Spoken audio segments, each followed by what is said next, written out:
지금 대통령께서 입장하고 계십니다. 먼저 국민의례를 하겠습니다. 모두 국기를 향해 주시기 바랍니다. 국기에 대하여 경례.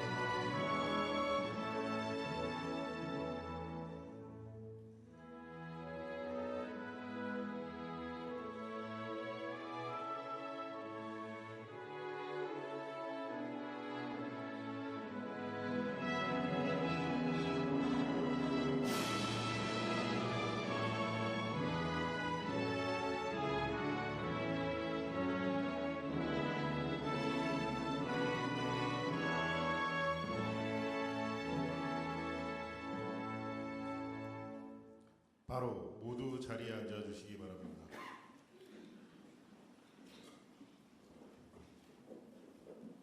제32회 국무회의입니다. 대통령께서 개회선언과 함께 모두 말씀을 하시겠습니다. 네, 제31회 국무회의를 시작하겠습니다.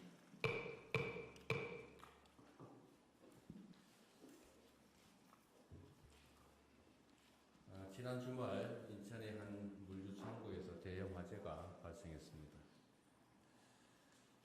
당국의 총력 대처로 큰 불은 잡았다는데 지금은 완전 소진했는지는 모르겠어요. 초진했다고 하는데 현장 대원들 또 인근 주민들의 피해가 최소화될 수 있도록 최선 다해 주시기 바랍니다. 지난 주말부터 계속된 집중호우로 곳곳에서 피해가 이어지고 있습니다. 이번 주에도 많은 비가 예보되고 있습니다. 재해 취약 지역에 대한 안전관리에 총력을 다해 주셔야 되겠습니다. 특히 경북 안동, 의성, 또 충남 서천, 경기 고양 등 지난해에 이어서 올해도 수해를 입는 지역들이 있는데 수해 복구를 최대한 서둘러 주시기 바랍니다. 지금까지 장마 대응은 매우 잘 하고 있다고 보여집니다. 아직 끝나지 않아서 뭐라고 말씀드리기는 그런데 어쨌든 여러분들 공직자들 각 부처의 노력으로 인명 피해도 최소화되고 있고 대응도 신속하게 이루어지는 것 같습니다. 앞으로도 지속적으로 경계심을 가지고 대응해 주시기 바랍니다. 장마 이후에 곧 극심한 폭염이 본격화될 겁니다. 그에 대한 대비책도 촘촘하게 수립해 주십시오. 냉방시설 이용이 힘든 취약계층들의 경우에는 열대야 때문에 또 더 큰 고통을 겪게 됩니다. 주로 일과 시간으로 한정되어 있는 무더위 쉼터 운영 시간을 적어도 폭염 기간 동안에는 확대하는 방안이 있을지 한번 점검해 주기 바랍니다.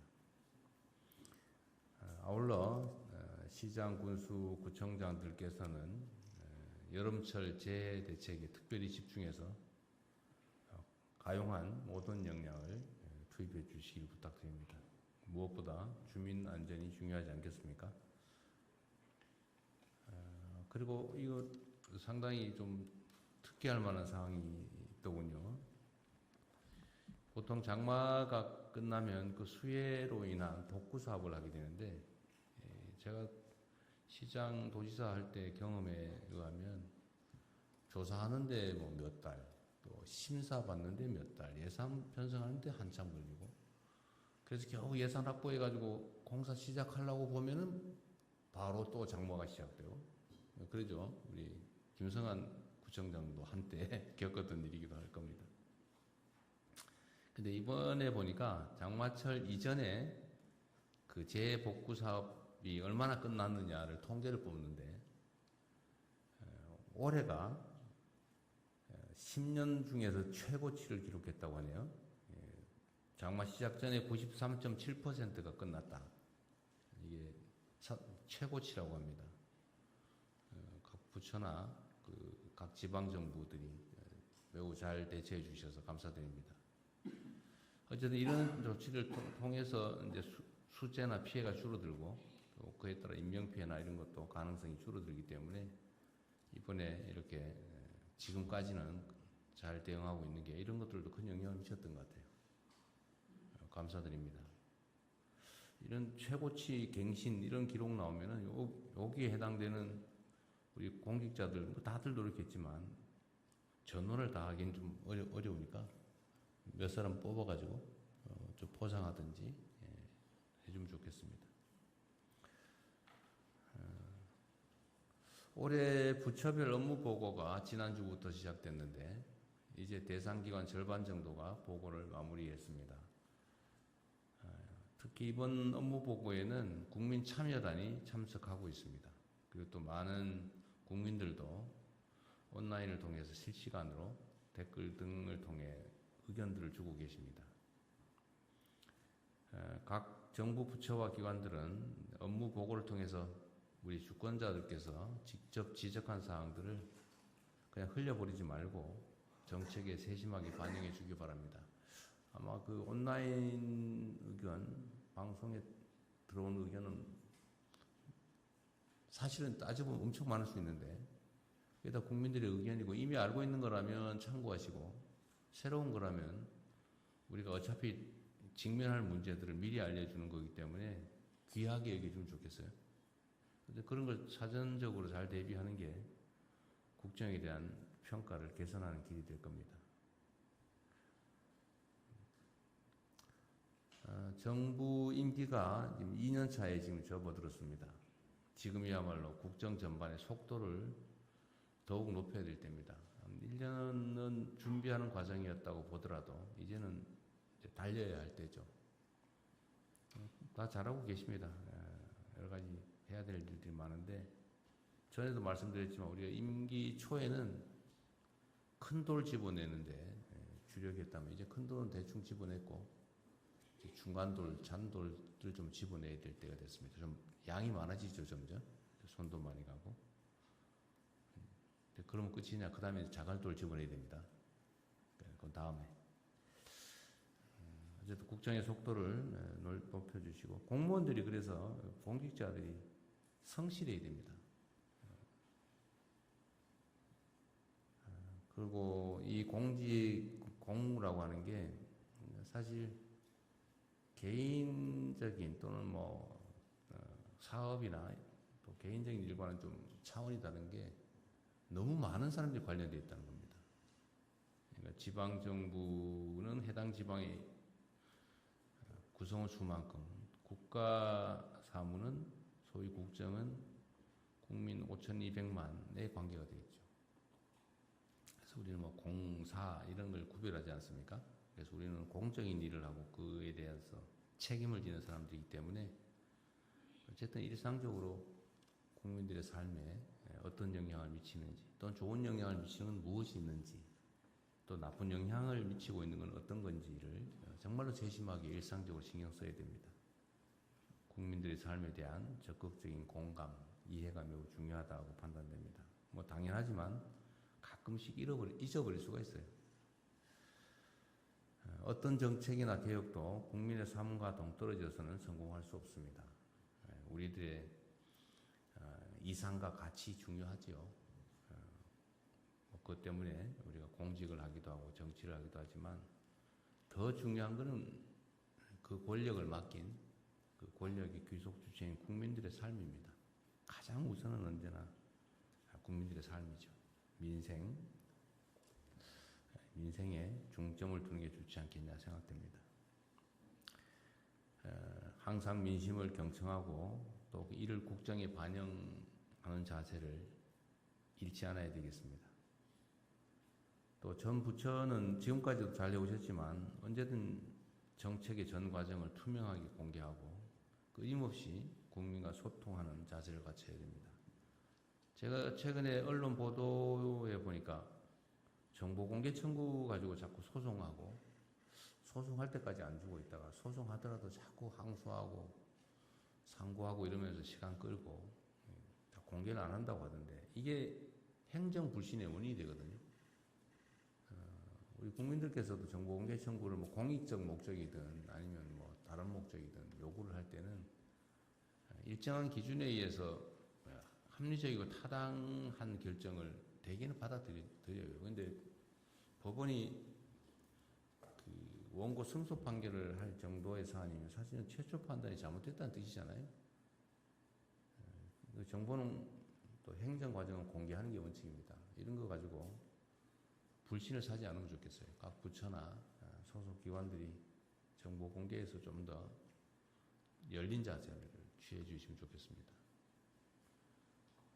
그 총리께서 그것도 한번 좀 챙겨봐 주세요. 이게 예를 들면 정보 공개 거부해가지고 소송 들어온 숫자나 아니면 패소 비율이나 이런 것들 좀 챙겨보시고 네. 가급적 그런 일 벌어지지 않게 네, 부처별 현황 파악해보고 상황 일단 좀 좀 점검해보겠습니다. 그려주시면 좋겠습니다.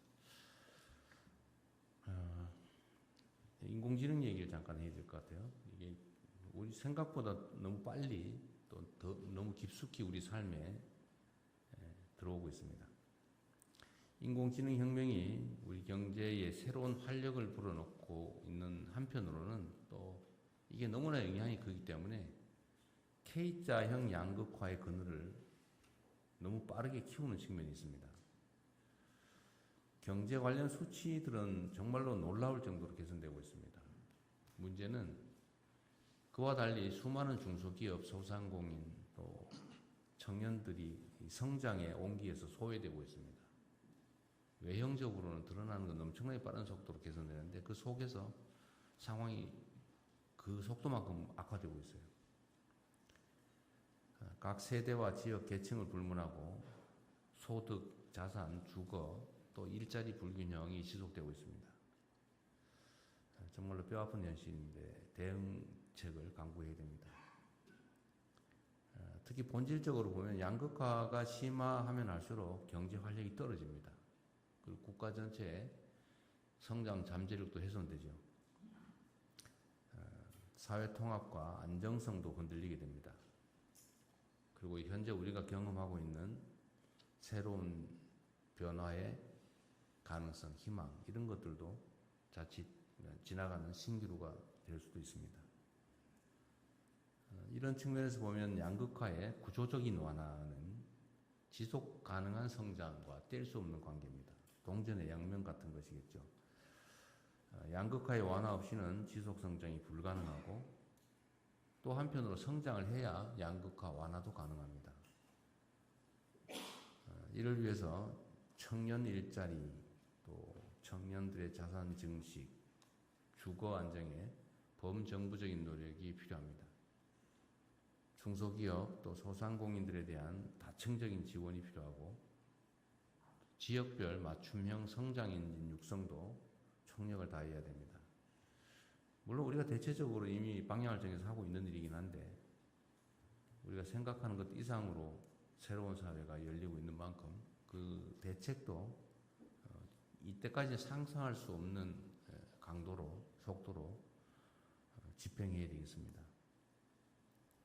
우리 사회를 대체 불가 대한민국으로 이끌 핵심 축 중의 하나인 양극화 완화에 재정, 조세, 금융 등 관련된 모든 정책 역량을 총 집중해 주기를 부탁드립니다. 자, 우리 사회가 직면하고 있는 가장 심각한 문제 중에 하나, 정말 해결하기 쉽지 않은 부동산 문제 얘기를 잠깐 하겠습니다. 부동산 안정은 양극화 완화를 위한 가장 큰 전제 조건 중에 하나입니다. 현재 우리의 부동산 시장은 자산 불평등과 가계부채, 또 청년들의 고통과 소외를 심화시키는 주요 원인 중에 하나입니다. 특히 그 과정에서 극단적인 투기 수요와 불안 심리가 뒤얽히면서 상당한 정도의 사회 자본이 비생산적 부동산에 묶입니다. 이것 때문에 경제 발전을 가로막고 있죠. 무엇보다 불법과 편법이 동원되는 부동산 불로소득은 우리 사회의 공정, 상식을 파괴하고 국민 통합을 저해하는 가장 큰 주범이 됐습니다. 부동산 문제를 정상화해야 자원의 생산적 재투자가 가능하고 또 사회적 역동성이 복원되고 양극화로 인한 갈등도 해결의 실마리를 찾을 수 있습니다. 정부는 이를 위해서 속도감 있는 공급 대책과 더불어서 현실에 부합하는 실수요자 지원 대책을 촘촘하게 마련하겠습니다. 조세 제도 역시 국민의 상식과 눈높이에 기초해서 공정하고 합리적으로 정비될 수 있게 하겠습니다. 모레 23일 부동산 국민 대토론회가 진행됩니다. 망국적인 부동산 공화국에서 벗어나 국민 주거 안정과 생산적인 경제 발전으로 나아가기 위해서 우리 국민들의 목소리를 겸허하게 경청하고 또 그 속에서 실현 가능한 대안들, 대책들을 만들어내 보겠습니다. 이상입니다. 이후 회의는 국무총리께서 진행해 주시겠습니다. 네, 이후 순서는 제가 진행하겠습니다. 먼저 부처 보고가 있겠습니다. 첫 번째로는 중동전쟁 관련 비상국정운영 및 대응 현황에 대해서 재정경제부 장관께서 보고해 주시겠습니다. 예, 보고 드리겠습니다. 최근 미국 이란 간의 그런 무력 충돌이 다시 재개되고 호르무즈 해협에 봉쇄가 되면서 그 7월 초에 1일 날에 71불까지 내려갔던 그 브렌트유가 어제는 90불, 오늘은 조금 내려서 이제 89불대를 보이고 있습니다. 그리고 WTI 같은 경우도 7월 1일자에는 60불대까지 내려갔었는데 지금 80불대를 보이고 있는 그런 상황입니다. 환율은 1,470원대를 보이고 있습니다. 국고채 금리는 3년물이 3.8%대에서 등락하고 있습니다. 7, 8월 중에 원유 나프타는 안정적으로 확보가 되고 있습니다. 원유의 경우에는 전년 대비 110%를 7, 8월 중에 확보를 했습니다. 그리고 나프타는 7, 8월 중에 전년 수준으로 확보를 한 상황입니다만 9월 이후까지 저희들은 전쟁 상황을 봐서 더 확보하는 노력을 해야 될 것 같습니다. 원유의 경우 9월에는 지금 90%까지 이렇게 확보해놓은 그런 상황입니다. 6월 취업자 수가 지난달에는 4만 명 줄었다가 6월 달에는 6만 3천 명 증가로 나타났습니다. 다만 그 제조나 건설업 고용이 여전히 어렵고 또 청년 고용률도 하락하는 점을 감안해서 제조, 건설, 청년 고용을 좀 높이는 쪽으로 대책을 마련토록 하겠습니다.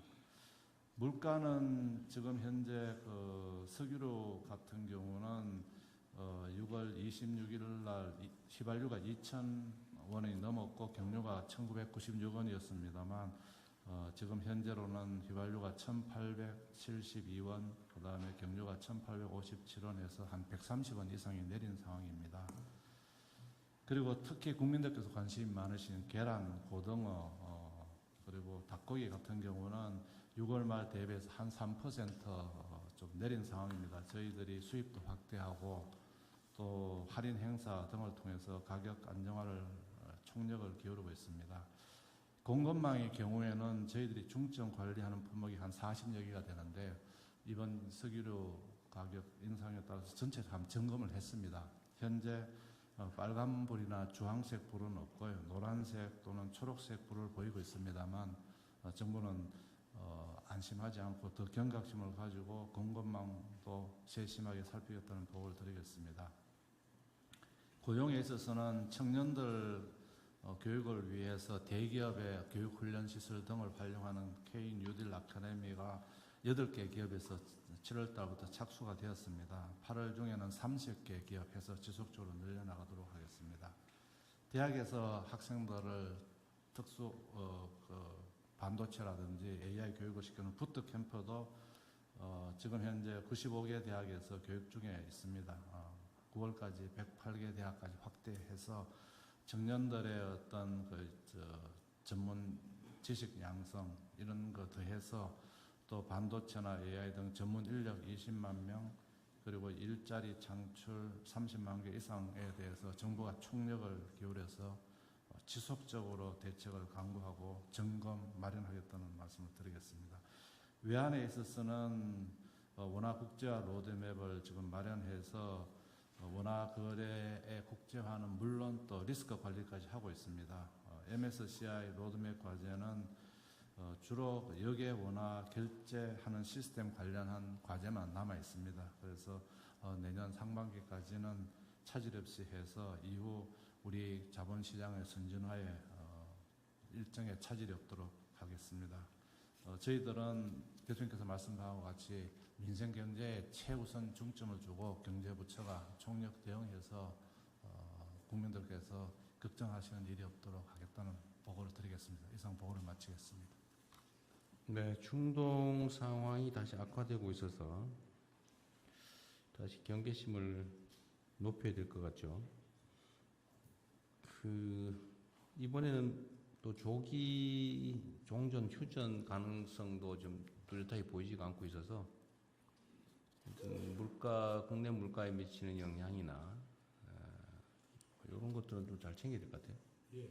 최고 가격제, 석유 최고 가격제는 지금 현재 예, 지난번에 150원 이렇게 추가로 내린 걸로 내린 계속 유지 중입니까? 네, 유지 중에 있습니다. 그래서 유가가 지금 올라가는 상황이라서 그런 유가 상황까지 감안해서 또 결정을 하도록 하겠습니다. 원래 계획에 의하면 지금쯤은 사실은 더 내리든지 폐지했어야 네, 되는데 그렇게 하려고 했습니다. 오히려 더 강화해야 될 것 같네요. 이 상황을 보도록 하겠습니다. 하여튼 물가 통제, 물가 관리가 만만치가 않은데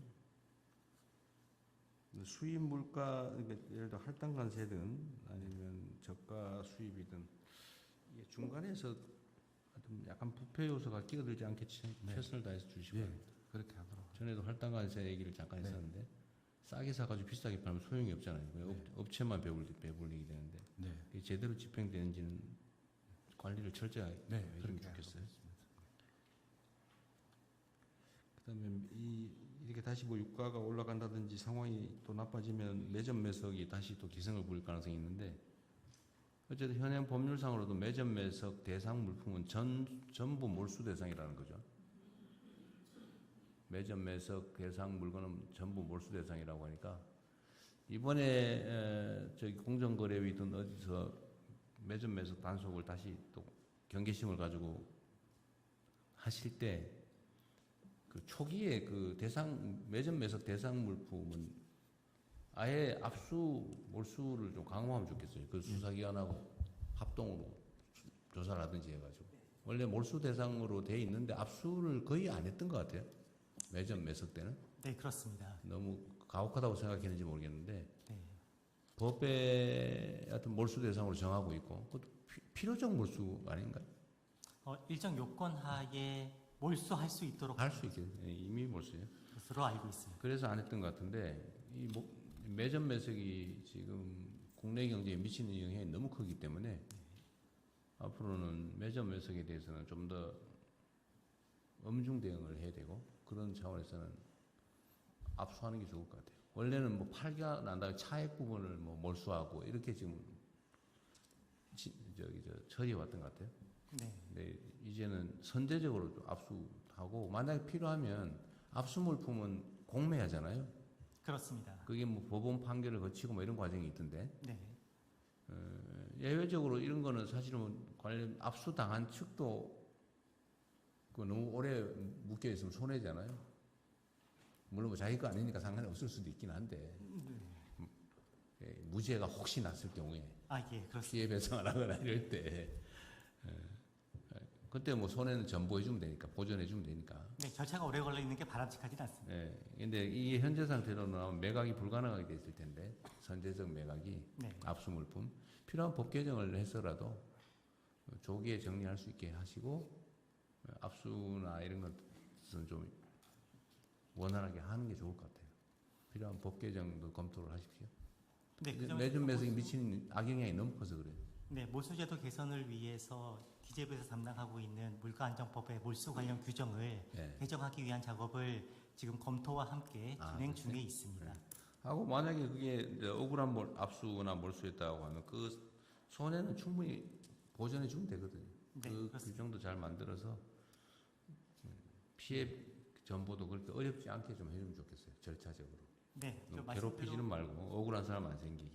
현장에서 법 집행이 잘 이루어질 수 있도록 각별히 챙기도록 하겠습니다. 예, 매점 매석 관련해서는 이제 재정경제부하고 같이 협력해서 재정경제부가 주관 부처이기 네. 때문에 그 공정위는 이제 그 석유화학이나 나프타 이런 쪽에 독과점화된 네. 시장 구조가 있기 때문에 그 부분을 면밀하게 살펴보고 예, 하겠습니다. 전에도 이 주사기는 사실 거의 관련이 없는데 물론 간접적으로 관련이 있죠. 그걸 일부에서 매점 매석하는 바람에 그 불필요하게 주사기 값도 엄청 오르고 심지어 주사기를 사기가 어려운 상황이 됐는데 그 완전 국민 경제나 우리 국민 건강에 치명적인 피해를 입히는 거잖아요. 그 후에도 보니까 좀 매점 매석 경향이 조금 있다가 사라졌는데 어쨌든 이게 여러 영역에 발생할 수 있기 때문에 엄정하게 좀 대응을 한다는 원칙을 분명하게 하는 게 좋겠습니다. 대통령님 국세청장입니다. 네. 예. 이 고환율이 고물가의 원인이 되기 때문에 이 기업 중에 환전하지 않고 해외에 달러를 많이 보유하고 있는 기업의 역외 탈세 여부에 대해서 면밀히 들여다보고 있었습니다. 예를 들면 달러를 조세 피난처에 페이퍼 컴퍼니에 빼돌리지는 않는지, 그리고 또 해외에서 사주 일가 등에게 사회 유출하고 있지는 않는지 등입니다. 그래서 혐의 있는 기업들에 대해서 곧 조사를 착수할 예정이고요. 앞으로도 역외 탈세 여부를 계속 검증하도록 하겠습니다. 네. 이 환율이 높아지면 수입 물가 부담이 커지고 결국은 우리 서민 물가에 악영향을 미치는데 이게 환율이 사실 지금 현재 상태로는 과거 관념에 의하면 좀 이상하다는 거죠. 뭐 1,500원, 뭐 1,560원 이렇게 가는 게. 그 중에 하나가 수출에 의한 경상 수지가 현재 지금 전반기에만 해도 과거 작년을 넘어서 지금 1,400억 불에 5월달까지가 1,400억 불이고 5월까지만. 작년 연간이 1,230억 불입니다. 그러니까 이게 엄청난 경산 수지 흑자가 발생하고 있는데 환율이 오르는 건 사실은 과거 개념에 의하면 이해가 안 되죠. 예, 도저히 이해가 안 되는. 그러니까 그 국세청이 그런 데 관심 갖는 건 매우 잘하신 것 같고요. 또 한 가지 원인이 그 국내 그 투자자들의 해외 주식 투자. 이게 지금 작년까지 연간 100조 원 이상, 예, 한 200억, 300억 불 정도까지. 1,200, 300억 불이 해외 주식 투자했다. 그러면 우리 돈으로 하면 한 200조 원 정도가 해외 주식을 투자했던 거잖아요. 네네. 이것 때문에 해외 주식 투자에 의한 외환 유출을 좀 관리해 보자고 해서 아마 네. 개별 주식 레버리지 제도를 도입했던 것 같아요. 예, 작년에 사실은 일반 레버리지 상품이 홍콩이라든지 해외에서는 이미 있잖아요. 그러니까 뭐 삼성전자든 하이닉스든 그 말고도 여러 종목들이 있는 네, 거였는데 300까지도 또 어떤 날에는 심지어 있었어요. 그러니까 이 레버리지가 2배, 3배까지 되는 해외 그 레버리지 상품이 있으니까 국내 투자자들이 해외에다가 이게 투자를 하니까 그걸 국내에서 소화를 하자고 아마 삼성 그리고 하이닉스에 대해서 2배의 그 레버리지 상품을 개발했던가 봐요. 근데 이게 어쨌든 주가의 급등에 따른 일종의 조정, 뭐 일부 급락, 이 조정을 좀 심화시켰다는 비난이 있어요. 근데 이거 지금 예를 들면 이 의견이 다르던데 이게 주식시장의 불안정을 심화시켰다.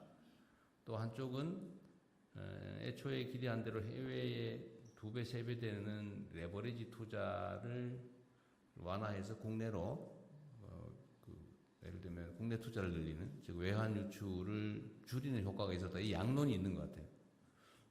이 상황 좀 어떻습니까? 혹시 뭐 보완 대책이 있는지 한번 얘기를 잠깐 어디 담당 부서 갈까요?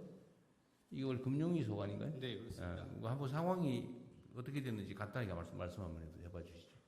네, 그 말씀 주신 대로 이 취지가 뭐냐면 그 해외에서는 그때 됐고 해외에서는 2배, 3배까지 뭐 예, 우리나라 상품인데 우리나라 상품을 갖고 레버리지 상품이 있었고 그리고 또 국내 투자자들이 해외 나가서 하고 있었고 그러니까 해외에서 되는 걸 국내에서 막는 이 제도를 오히려 국내 제도권 틀로 들어와서 투명하게 투자자 보호를 그쪽 가면 더 약하거든요. 그래서 투자자 보호 같은 경우는 예탁금이라든지 교육이라든지 더 강화돼서 보호하는 게 맞고 상품도 투자자 선택권 다양화하는 측면도 있고 그래서 어떻게 자본시장 선진화라든지 이런 측면에서 이런 것들이 필요하다. 이런 측면에서 그래 했는데 네. 문제는 이게 어쨌든 국내 투자자들의 불만의 한 원인이 됐던 건 사실인 것 같아요. 그러니까 이게 이제 상승 국면에서는 오히려 상승을 심화시키고 격화시키고 하락 국면에서는 하락을 좀 심화시키잖아요. 어쨌든 이 레버리지라고 하는 게 지렛대니까. 근데 이게 이제 아까 얘기한 대로 이 불안정을 강화하는 건 분명한데 이게 외환 시장하고 연동이 돼 있었던 것 같다 이 말이야. 아까 내가 얘기한 대로. 근데 그 효과는 어땠는지 어쨌든 시장에서 이거 문제다라는 지적이 있잖아요. 네. 그럼 그에 대한 보완책은 뭔지 네. 아니면 원래 뭘 잘못한 건지 한번 그 얘기 간단하게 한번 들어보고 싶어요. 일단 효과는 어때요? 애초에 기대했던 대로 외환 시장 안정에는 도움이 됐습니까? 실제로 그 홍콩에 그게 한 20조 정도 있는 건데요. 그러니까 국내뿐만 아니라 해외 투자자들을 해서 한 20조 정도 되는데 거기 한 최근에 보면 17조 정도로 줄긴 했는데 그다음에 이제 거기에 국내분이 얼마 있었냐 보면은 국내 투자분도 줄긴 줄었습니다. 그리고 또 실제로 보면 야 그거 얼마 줄지 않았냐 그러지만 만약 이게 없었다면 거기로 더 가지 않았겠느냐 뭐 이런 얘기도 좀 있을 수가 있고요. 환율 안정에는 도움이 됐다. 그거 본다. 그러니까 이제 그 나갔던 부분을 그러니까. 예, 들어오는 부분이 있었고요. 그다음에 국내 주식시장의 불안정이라고 하는 불안정 심화라고 하는 마이너스 효과도 있잖아요. 이제 그런 부분들은 기본적으로 지금 글로벌 반도체 종목 자체가 워낙 출렁임이 많습니다. 우리뿐만 아니라 뭐 일본의 키옥시아, 그다음에 미국의 샌디스크 뭐 이런 것들은 더 출렁입니다. 우리보다 더 심했다고 얘기해요. 예, 반도체 종목 자체가 지금 기대랑 우려가 막 서로 혼재되면서 그때 막 출렁이고요. 근데 이제 우리나라 같은 경우는 삼성전자나 하이닉스가 예전에는 한 22%였거든요, 시총에. 근데 작년 말에 한 30%, 그다음에 금년 최근에는 53%. 그러니까 출렁이는 거에 맞는 면적이 훨씬 더 커졌습니다. 여하튼 이게 레버리지도 일본 해외에는 원래 3배까지 있었고 거기에 어쨌든 국내 투자자들이 해외에다 투자하는 게 외환 유출의 원인이 되니까 원래는 외환 안정을 위해서 국내 투자를 권장하기 위해서 만들었던 거다. 해외에도 있는 걸 국내에서 오히려 완화해서 만들었다. 투자자 보호 측면도 있고요. 해외는 예탁금 제도도 없고, 교육 제도도 없고요. 그냥 하는 거고요. 저희들은 와서 그런 걸 하고 그다음에 이런 건 ETF라는 그 용어도 못 쓰게 했습니다. 이 상품에 ETF라는 건 이제 장기 분산이라는 의미가 있는데 그건 단기 고위험 상품이기 때문에 해지를 하거나 여러 가지 다양한 방법 중에 하나로 쓰여 있는 거고 단기 고위험 상품이기 때문에 ETF라는 용어도 못 쓰게 하고 저희들이 한 투자자 보호를 할 수 있는 방식 내에서는 다 했고요. 하여튼 그 당국으로서는 나름의 노력을 했다고는 하지만 시장에서는 필요 이상으로 시장 불안정을 키웠다라고 하는 비판이 있고 그는 환율 안정이라고 하는 측면의 정책 효과를 노렸다고는 하지만 뭐 국민들이야 그런 것까지 고려해야 될 건 아니고 시장 주식시장의 참여자들 입장에서는 이거 정책상의 비효율 또는 문제가 훨씬 더 크다라고 보니까 그 어쨌든 보완책은 신속하게 또 충실하게 만들어야 됩니다. 지난주에 시간이 너무 오래 걸리는 것 같기도 하고요. 지난주 목요일 날 발표를 했습니다. 근데 그거 가지고도 뭐 이거 가지고 되겠냐 이런 지적이던데.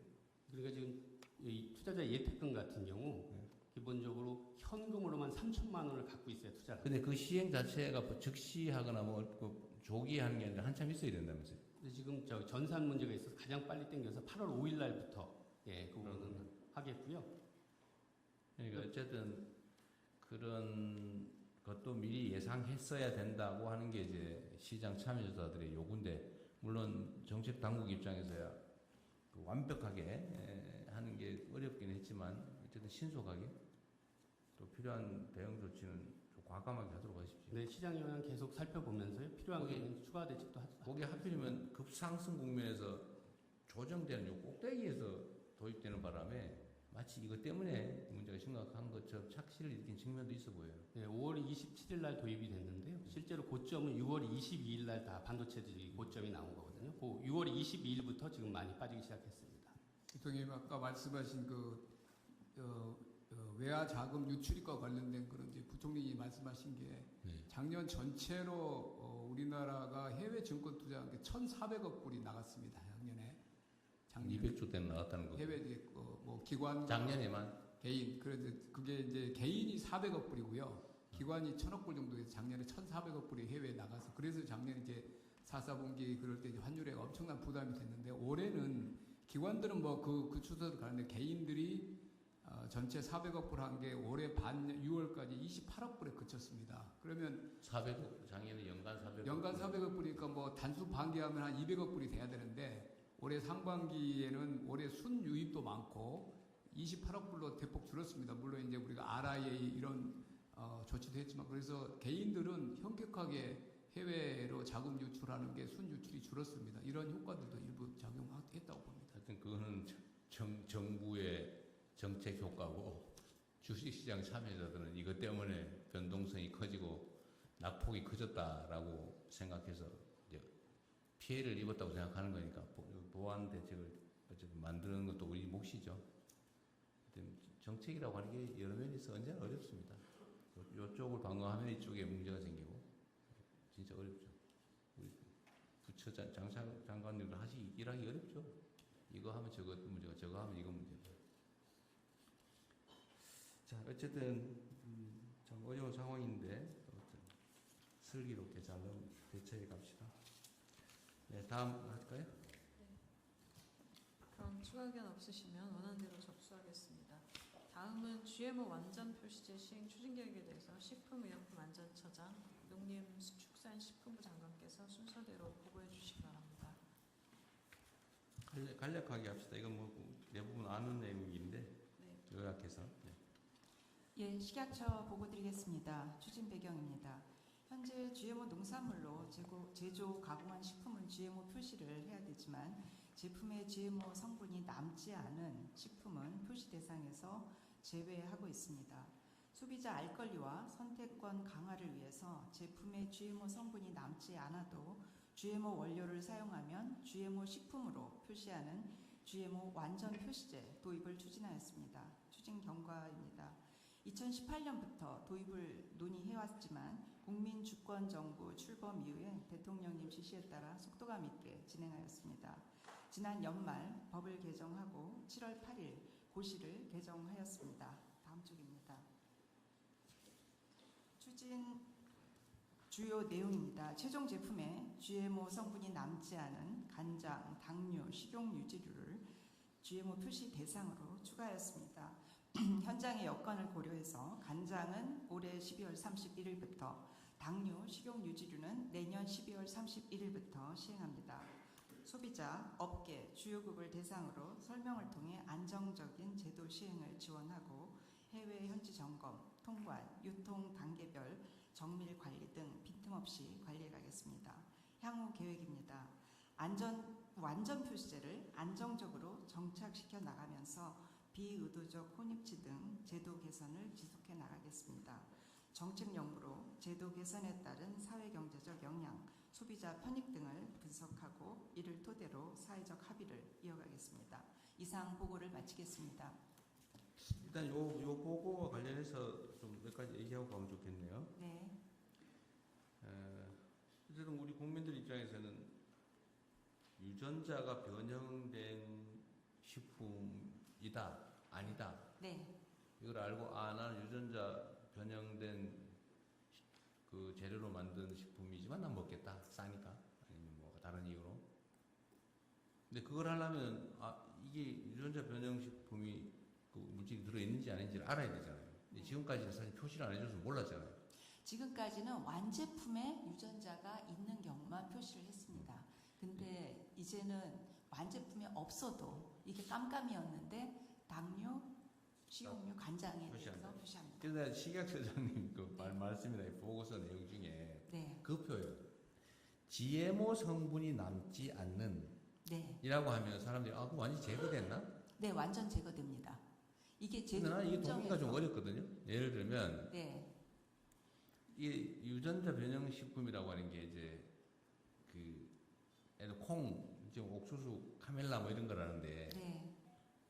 이게 유전자는 유전자 검사를 하지 않는 한 알 수가 없잖아요. 이 유전자가 예를 들면 이렇게 생겼다고 우리는 그림으로 표시하지만 이렇게 생긴 건 아니고, 하여튼 모든 물질 유기물질, 예, 유전자, 유기물질의 유전자라고 하는 게 있는데 이 유전자를 중간에 살짝 바꿔놓는 거 아니에요. 네, 그렇습니다. 네. 생산량을 늘리거나 뭘 하기 위해서 뭘 자주 바꿔서 이 식물의 동물 유전자를 넣기도 하고 막 그러잖아요. 네, 유전자를 아니, 넣고 뭐 있습니다. 병충해 예방을 위해서 네, 그 그렇습니다. 천적 유전자를 집어넣고 네, 그러잖아요. 네, 예, 예.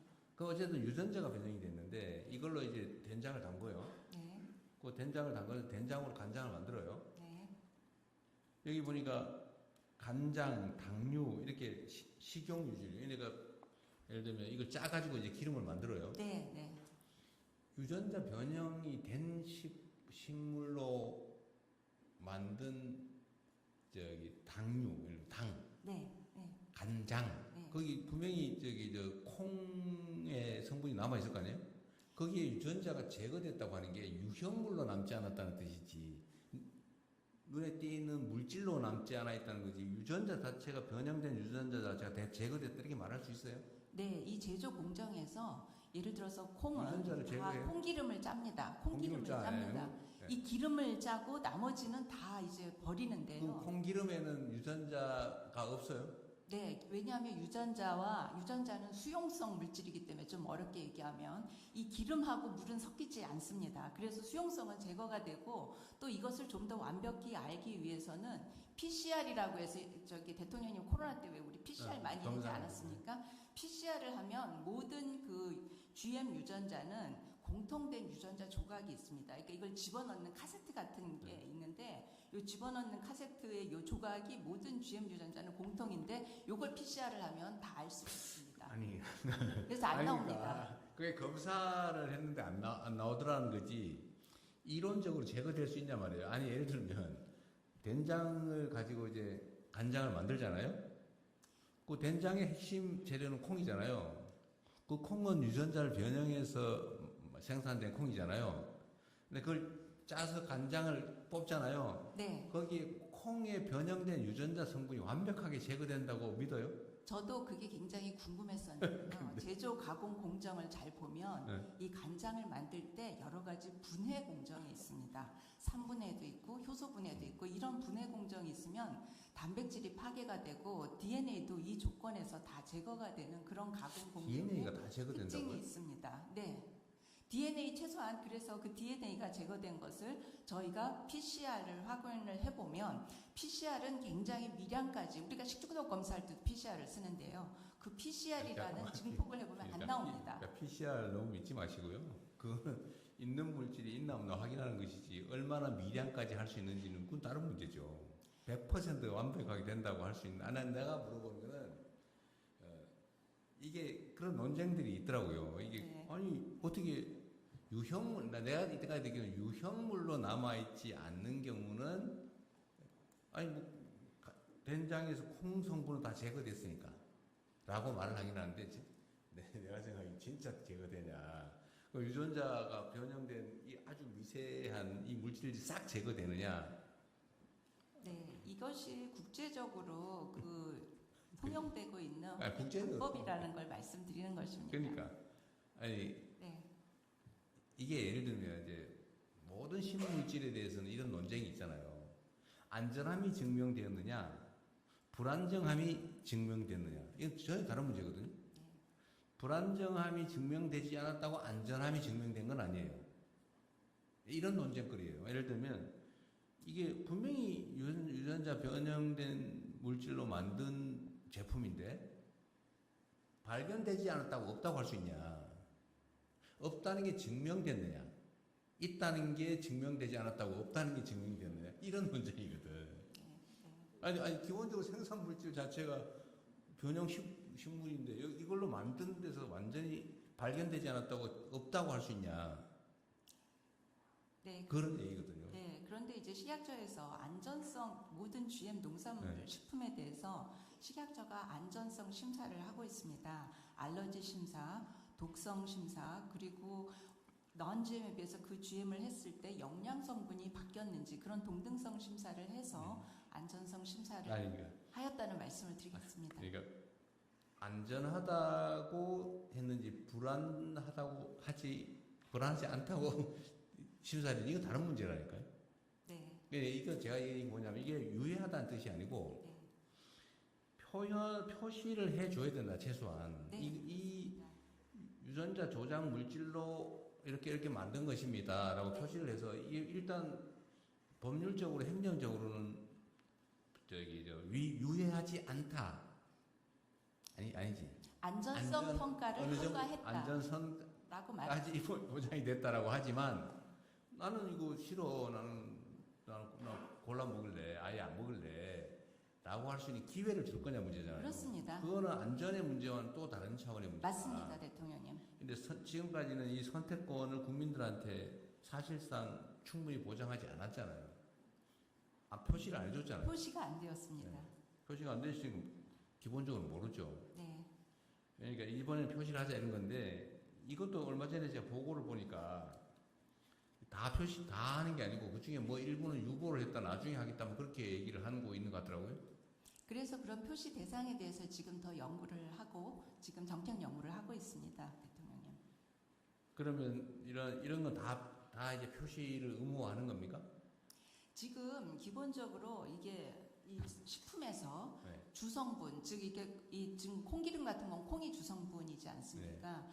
주성분이 콩이나 뭐 옥수수인데 제조 과정에서 그 제거가 되는 것으로는 그 지금 간장, 당류, 식용유, 그다음에 술, 주류 이렇게 4가지가 주로 있습니다. 근데 주류는 사실은 소비자 단체에서 GM을 표시해달라는 요구가 좀 적었고 그리고 주류는 네, 주류에도 일부 증류주에는 물론 와인은 아닙니다. 와인 같은 건 아닌데 주류도 일부 증류주에는 GM 농산물을 사용을 할 수 있는 그런 가능성이 있습니다. 근데 소비자 단체에서 주류까지 해달라는 요구는 그동안 안 하셨기 때문에 지금 이렇게 3가지로 하고 있고 또 예를 들어서 이제 이런 간장이나 물엿을 또 혼합하는 소스류 같은 게 있을 수가 있습니다.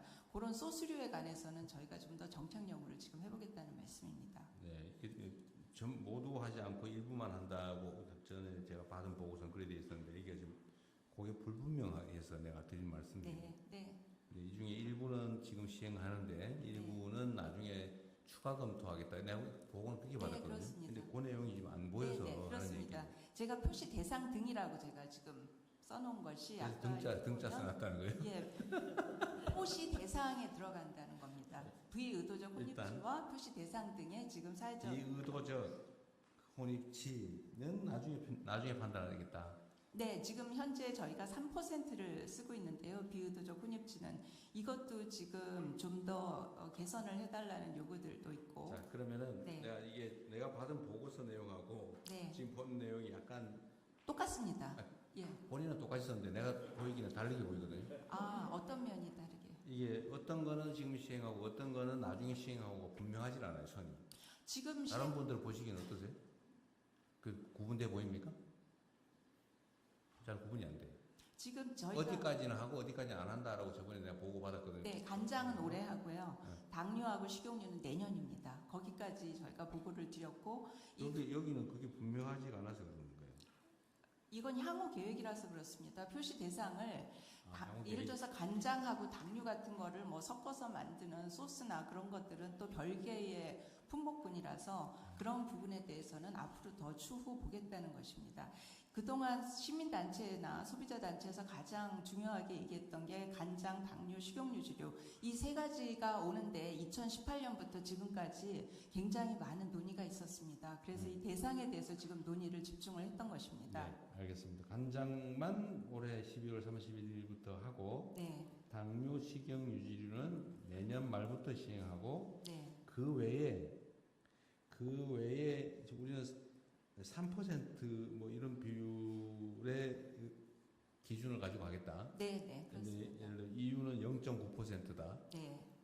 요거를 우리가 더 강화해서 더 낮은 부분에 대해서 낮게 이제 혼입되더라도 하여튼 네, 낮게 강화하는 포함되어 있을 경우에는 연구해 보겠다 그런 거예요? 네, 정책 연구를 빨리 시행해서 이 정책 연구가 지금 이미 5월부터 시행을 하고 있고 정책 연구를 연말에 끝내고 자, 연말 그러면 기간을 이래 봅시다. 시작하겠습니다. 한국이 이제 3% 비율로 3%가 포함된 거는 이제 시행을 하는데 네, 시행 시기를 장류는 연말, 당뇨 식용유지는 내년 말에 네, 하겠다. 네, 네. 왜 이렇게 미룹니까? 그냥 올해 같이 하면 안 돼요? 아, 그것이 표시, 지금 아니 표시해 주는 거잖아요. 이거는 남아 있는 물질에 대한 거고. 네, 예. 있으면 표시해 주는데 뭘 이렇게 망설입니까?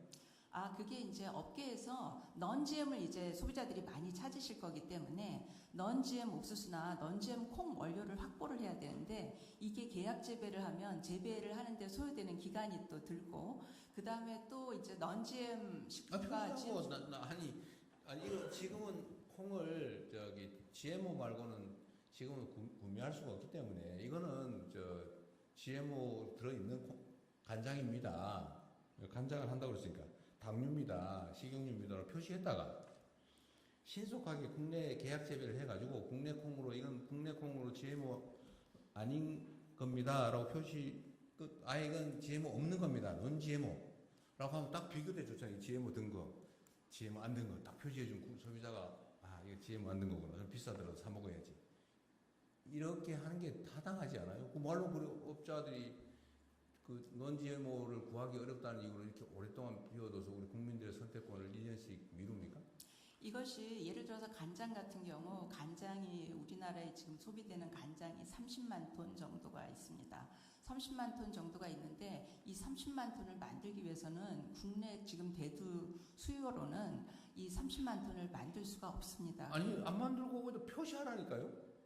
왜 지금 내년까지 쉽게 말해서 표시 안 하고 국민들한테 알지 못하는 상태를 유지하겠다는 그런 뜻이잖아요. 왜 그래 해야 되는데? 국민들한테 알려줘야죠. 지금까지 나는 국민들이 억울할 거라고 생각해요. 아니 이게 아마 GMO라는 사실을 모르고 사서 드신 분들 많을걸요.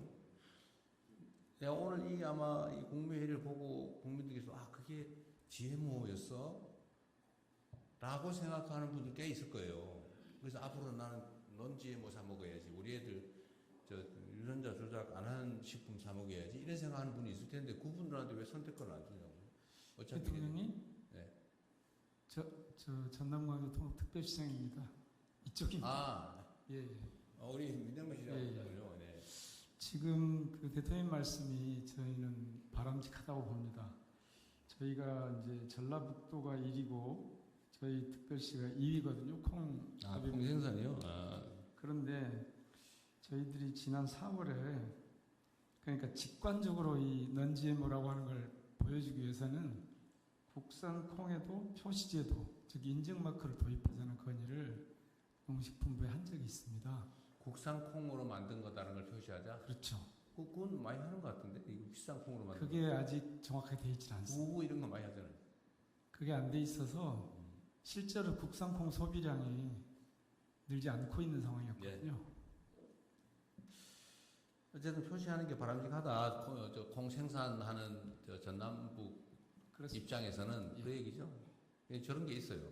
저거는 이제 부수적 효과고. 네, 그렇습니다. 우리가 국제 무역 통상 문제 때문에 저 말을 할 수는 없고, 이거는 국민 건강 차원에서 가급적 빨리 선택권을 부여하기 위해서 표시하는 게 맞다.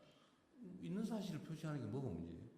그게 예를 들면 업체 입장에서는 생산하는데 불편하다, 판매 부진의 원인이 될 수 있다, 라는 그런 것일 수 있는데, 그건 업체 입장이고, 우리 다수 국민들 입장에서는 지금 당장이라도 표시해서 구분해줬으면 좋겠다, 이거 훨씬 많을 거예요. 이것도 한번 1, 2분 한번 해볼까요? 방송 보고 있는데. 이건 하나 많아요. 선택권의 문제이기 때문에. 그래서 이거를 이래 합시다. 네. 12월, 이렇게 지금 일종의 3단계가 된 거에 보니까, 네. 간장은 올해 말, 네. 당류 식용 유지류는 내년 말, 네. 그리고 0.3%가 아니고 그 이하로 혼입되어 있는 거는 추후에 연구해서 하겠다. 그런 것 같아요. 그죠? 네. 요거를 다시 좀 땡겨서 네. 저 12월 말에 간장은 하고 당류 식용유를 못할 이유는 없어 보여서 이걸 올 연말에 같이 시행하는 거 하나. 두 번째로는 이거 연구할 필요가 있다는데 이미 EU에서는 0.9%로 표시해서 시행하고 있다는 거잖아요. 왜 3%는 표시하고 2.99%는 표시 안 하냐? 그것도 이상하잖아요. 예, 이거는 제가 조금 나중에 설명을 좀 드리고 나중에 설명할 싶은데 이유가 있어요. 여기서 다 얘기할 것은 좀 아니고 그래요? 일단 정책적으로 해서 이건 신속하게 하겠습니다. 어쨌든 그 3단계로 되어 있는데 이거는 좀 재고를 해주시면 좋을 것 같아요. 네, 알겠습니다. 그 다음에 농식품 얘기하시죠. 네, 농식품부 대부분 다 정리가 돼서. 보고 드리겠습니다. 네, GMO 완전 표시제 저희 부에서 마련한 대응 계획인데요. 네. 일단은 현재 식용으로 수입이 허용된 GMO 농산물이 총 6종입니다. 근데 그 중에서 대두와 옥수수에 주로 수입이 집중되어 있습니다. GMO 완전 표시제가 도입되면 당연히 넌 GMO 제품에 대한 수요는 증가할 것이라고 전망이 됩니다. 다만 이게 또 물가 상승 영향 이거를 염려하시는 분들이 있는데 저희들이 판단하기로는 물가에 미치는 영향은 제한적일 것이라고 보고 있습니다. 특히 현재 GMO 원료 사용 비중이 높은 식용유지류, 그러니까 이 콩기름인데요. 콩기름 같은 경우에는 넌 GMO 원료인 국산콩을 사용할 가능성이 매우 높다고 생각을 하고 있습니다.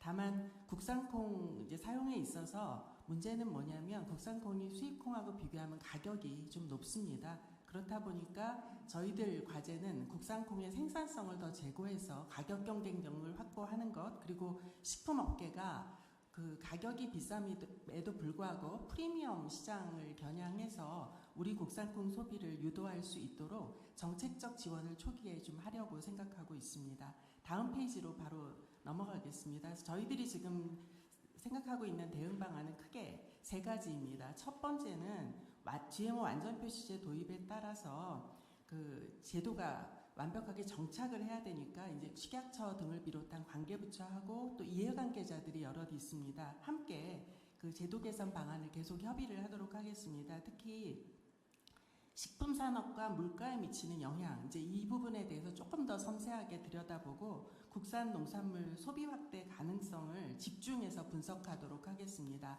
두 번째는 GMO 완전 표시제 도입을 계기로 해서 국산콩 산업이 육성되는 계기로 삼고자 합니다.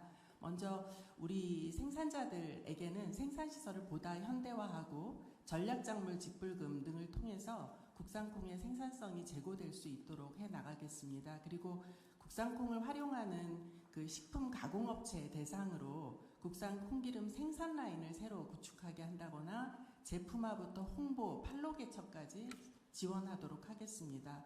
그리고 아울러서 국산 비축콩을 식품업체에게 낮은 가격으로 공급을 해서 원가 부담도 완화하도록 하겠습니다. 마지막으로 넌 GMO 원료 공급망 다변화도 필요하다고 생각합니다. 그리고 소비자 인식 개선도 필요합니다. 예산당국하고 협의해서 넌 GMO 원료 공급처 다변화 방안을 강구할 예정이고 국산 원료 구매 자금 지원이라든가 계약 재배 등도 확대하도록 하겠습니다. 그리고 소비자 단체랑 계속 협력해서 넌 GMO하고 GMO 식품의 정보와 가격 등에 대해서 끊임없이 비교하고 그 정보를 제공하도록 하겠습니다. 그래서 저희들이 다음 달부터 그 계획을 좀 마련했습니다. 내달부터 소비자 간담회와 식품업계 대상으로 저희들 생각하는 정책 사업을 안내하는 설명회를 운영하고자 합니다. 특히 저희들이 미리 좀 준비를 했습니다. 그래서 올해 하반기에 국산콩 생산 농가하고 식품기업이 협업을 해서 프리미엄 국산 콩기름을 출시할 예정입니다. 9월 달에 출시될 예정이고요. 이 콩기름에 대한 시장 반응 조사와 생산자 단체의 의견 수렴 등을 통해서 우리 국산 콩 산업의 경쟁력이 지속 강화될 수 있는 계기로 삼아 나가겠습니다. 이상입니다. 네, 이게 이제 오해가 생기면 좀 그래서 말씀을 드리면 이게 뭐 수입 규제를 위해서 하는 건 아니다 분명하게 얘기하지만 국민들의 선택권과 국민의 건강 안전을 위한 정책이죠. 이게 이제 반사적으로 국내 콩생산 농가한테 아마 도움이 되겠죠. 그거는 이것 때문에 하는 건 아니다. 근데 분명히 얘기하고 그 GMO 표시를 할 때 이 표시도 어떻게 해라는 걸 정해야 되겠죠. 요만한 눈에 안 보이게 하면 안 되잖아요, 그죠? 네. 그 어떻게 표시합니까? 아까 제가 보여드린 그 표시에 보면 아. 앞면에 유전자 변형 식품이라고 그 시행일 두 번째 요렇게 유전자 표시하도록 변형 뭐 식품이라고 네. 표시 방법을 정해주겠죠. 네네 어떻게 그렇습니다. 표시? 12포인트 이상으로 하게 됩니다. 아, 글자 크기까지. 보면 혹시 보이실 것 같은데 네, 이거 보여요. 유전자 변형 식품이라고 쓰여져 있고 또 원재료 옆에 탈취대두 옆에 유전자 변형 대두라고 보통 글씨가 10포인트인데 요거는 12포인트로 해서 조금 더 여기 어쨌든 그런 규제도 네, 하고 쉽게 있고. 보실 수 있습니다. 그 다음에 넌 GMO, GMO가 아예 없음을 표시하는 조건도 정해야 되겠죠. 넌GMO 표시는 0%여야지만 0% 그 0%가 보장이 돼야지. 그렇습니다. 0%가 아까 얘기처럼 GMO 이걸로 만드는데 잘 걸러가지고 없다. 그건 안 되죠. 그래서 넌GMO가 되려면 일단 0%도 필요하고 또 산지 증명서, 네. 증명 단계에서 생산 단계에서 넌GM 농산물이 제조된 것까지 저희가 다 확인을 합니다. 그러니까 이게 이제 행정적으로 보면 네. GMO 든 거, 넌 GMO 아예 안 든 거, 그 중간이 많잖아요, 그죠? 네. 지금 상태로 하면 네, 네, 네. GMO 표시된 거 요만큼 0.3% 이상, 3% 이상 들어있는 거, 넌 GMO 확실히 증명된 GMO 없는 거, 요거는 일부고 거의 대부분은 표시가 안 돼서 들었는지 안 들었는지 알 수 없는 이런 상태인 거죠. 그것이 대부분이 간장, 물엿, 식용유입니다. 그 종류에서 네, 네. 간장, 물엿, 식용유 중에서 간장, 물엿, 식용유는 지금 간장 같은 경우는 대부분 지금 그 GMO 탈취대두로 많이 만들고 있기 때문에 간장은 사실 지금도 넌GMO가 좀 많습니다. 최소한 우리는 EU 수준은 해야 되지 않겠냐, 또는 호주 수준은 해야 되지 않겠냐. 예, 대통령 제가 여기서 한 말씀만 드리면 유럽 같은 경우는 유럽의 그런 우크라이나나 광활한 곳은 다 넌GMO를 기르고 있습니다. 그래서 넌GMO 들판에서 많은 넌GMO가 되기 때문에 EU는 다 넌GMO이기 때문에 뭐 구분 유통하는데 비용이 들지도 않고 자기 나라에서 하는 걸 합니다.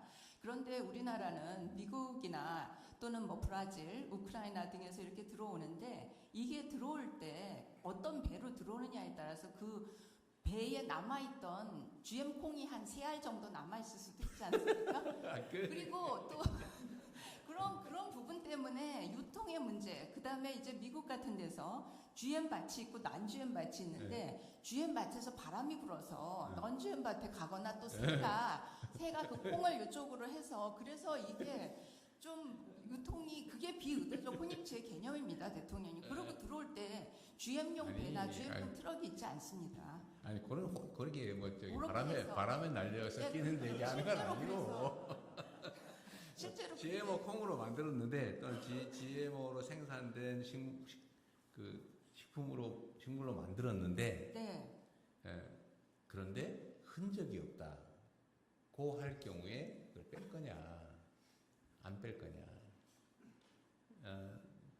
그건 표시는 해줘야 된다는 내 생각이다 그 말이에요. 아니 GMO 콩으로 만들었다고 해야지 왜 안 한 척해? 라는 게 제 생각이에요. 하여튼 나중에 합시다. 여러 가지. 농식품부에 하나 뭐 물어볼게요. 지금 그리고 참 우리 청장님 내가 참 그 얘기는 하나 해야 되겠는데, 만약 유럽은 우크라이나나 이런 그 인근에서 넌GMO로 생산된 콩이 많기 때문에 뭐 큰 가격차가 없기 때문에 가격이 크지 않고 공급이 많이 되기 때문에 이렇게 할 수 있는 거다 이런 말씀이신 것 같은데, 우리는 어차피 수입하잖아요. 그러면 우크라이나산 넌GMO를 사오면 되지. 그건 말이 안 되지. 그런데 우크라이나산 넌GMO도 이런 것들이 다 재배 면적이 또 정해져 있습니다. 땅이라는 게 한정되어 있어요. 아니니까 그러면 우리가 계약 재배를 하기 때문이다 이 말씀 같은데, 그러면 그래서 계약 재배 10% 더 주고 계약 재배 우리가 하면 되죠. 그것도 논리적으로. 그러니까는 이제 가격이 좀 올라갈 수도 있는 부분도 조금 좀 올라갈 수 넌GMO니까요. 그런 부분은 또 다른 부분인데요. 우리는 이러는 넌GMO도 어디 먼 데서 사오는 거고. 그 논지엠 아닌 뭐라고 그럴까요? 아니, GMO 아닌 이런 것도 4월 자리는 똑같이 있는 거죠. 그거는 일시적으로 그런 문제가 있지만 장기적으로 보면 똑같은 조건이지 뭐. 하여튼 국민들한테 선택권을 주자. 그리고 조기에 시행하는 방법을 강구하고 국산 그 농식품부 국산 콩 가격하고 GMO 콩 가격 차이가 얼마쯤 됩니까? 3배 정도 됩니다. 3배. 국산 콩이 지금 킬로그램당 4,800원. 그러니까 공공비축 3배다. 생산 가격이 3배인데. 네.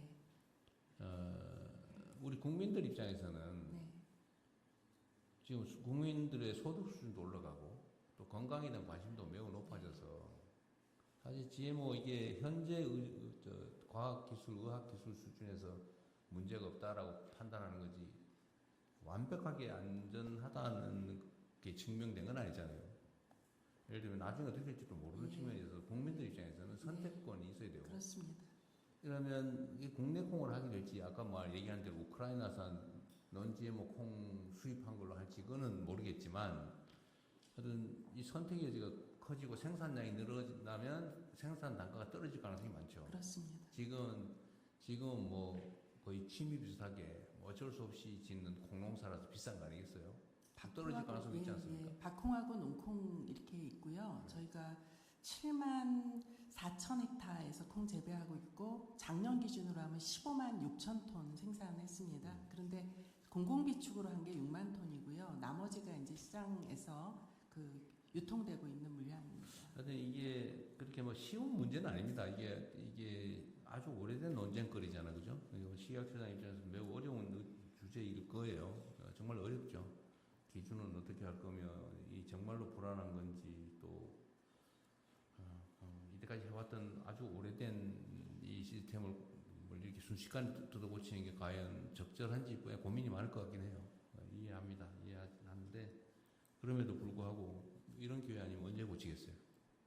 하여튼 좀 더 심층적으로 좀 검토해가지고 다시 한번 얘기해보죠. 네, 시행 시기나 시행 단위나 강도나 이런 것도 다시 한번 검토해서 보고해 주시기 바랍니다. 대통령님, 이 관련해서 통상당국 입장에서는 이 이슈가 특히 수입품에 대해서 통관 관련 과정에서 이슈도 될 수 있겠다는 생각이 그러죠. 네. 그 부분에 대해서는 너무 긴밀하게 저희 통상적으로 협의를 했으면 좋겠다는 생각이 듭니다. 네, 같이 협의하십시오. 같이 협의하시는데 중요한 거는 예를 들면 이게 아까 얘기했지만 우리가 비관세 장벽을 만들려고 하는 게 아니고 그거 분명하게 그래서 얘기를 하는 거예요. 그게 아니고 국민들의 선택권과 안전의 문제고 특히 이제 호주는 1%를 이미 시행하고 있다는 거잖아요. 1% 이상 혼합돼 있으면 다 표시한다. 호주는 비의도적 혼입치는 1%지만 호주는 표시제입니다.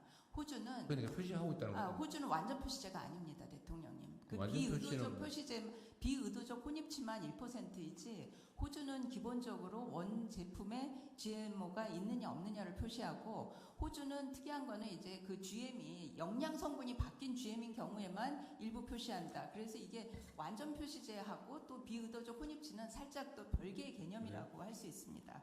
하여튼 이유는 0.9% 기준이라고요. 네, 이유는 비의도적 혼입치는 0.9%인데 이유는 완전 표시를 하고 있지만 그러면 호주에는 호주에는 취소하고 호주 EU는 하고 있는 거다 이미. 근데 주 수입국이 이제 주로 미국일 텐데 미국은 완전 표시제가 아닌 걸로 알고 있습니다. 그래서 혹시 그런 오해가 있을 수 있겠다는 생각이 듭니다. 아니 뭐 미국 입장에서는 표시하지 말고 안전하니까 다 똑같이 해라고 요구하겠죠. 그럼 미국 입장에서 당연히 그렇고 우리 입장에서는 유럽 수준을 우리가 하자. EU 수준은 표시하자. 이게 뭐 수입 금지하는 것도 아니고 선택하게 하자 대신에 국민들한테 정보를 주는 건 나는 옳다고 생각해요. 네, 우리의 맞습니다. 정책적 판단의 문제인 것 같고 하여튼 그건 뭐 어쨌든 논쟁거리가 될 겁니다. 당연히 그러겠죠. 또 뭐 비관세 장벽 만드는 거 아니냐고 우길 가능성도 있는데 그거는 우리의 입장이라고 하는 게 있고 다른 나라의 사례가 있으니까 협의를 잘 해보세요. 네, 다음 진행하시죠. 네, 그럼 추가 의견 없으시면 이번 식약처 부분은 추가 토론으로 하고 50분부 안건을 원안대로 접수하도록 하겠습니다.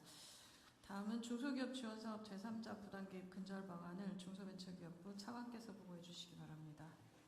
네, 중소기업 지원사업 제3자 부당개입 근절 방안 보고 드리겠습니다. 먼저 현황 및 문제점입니다.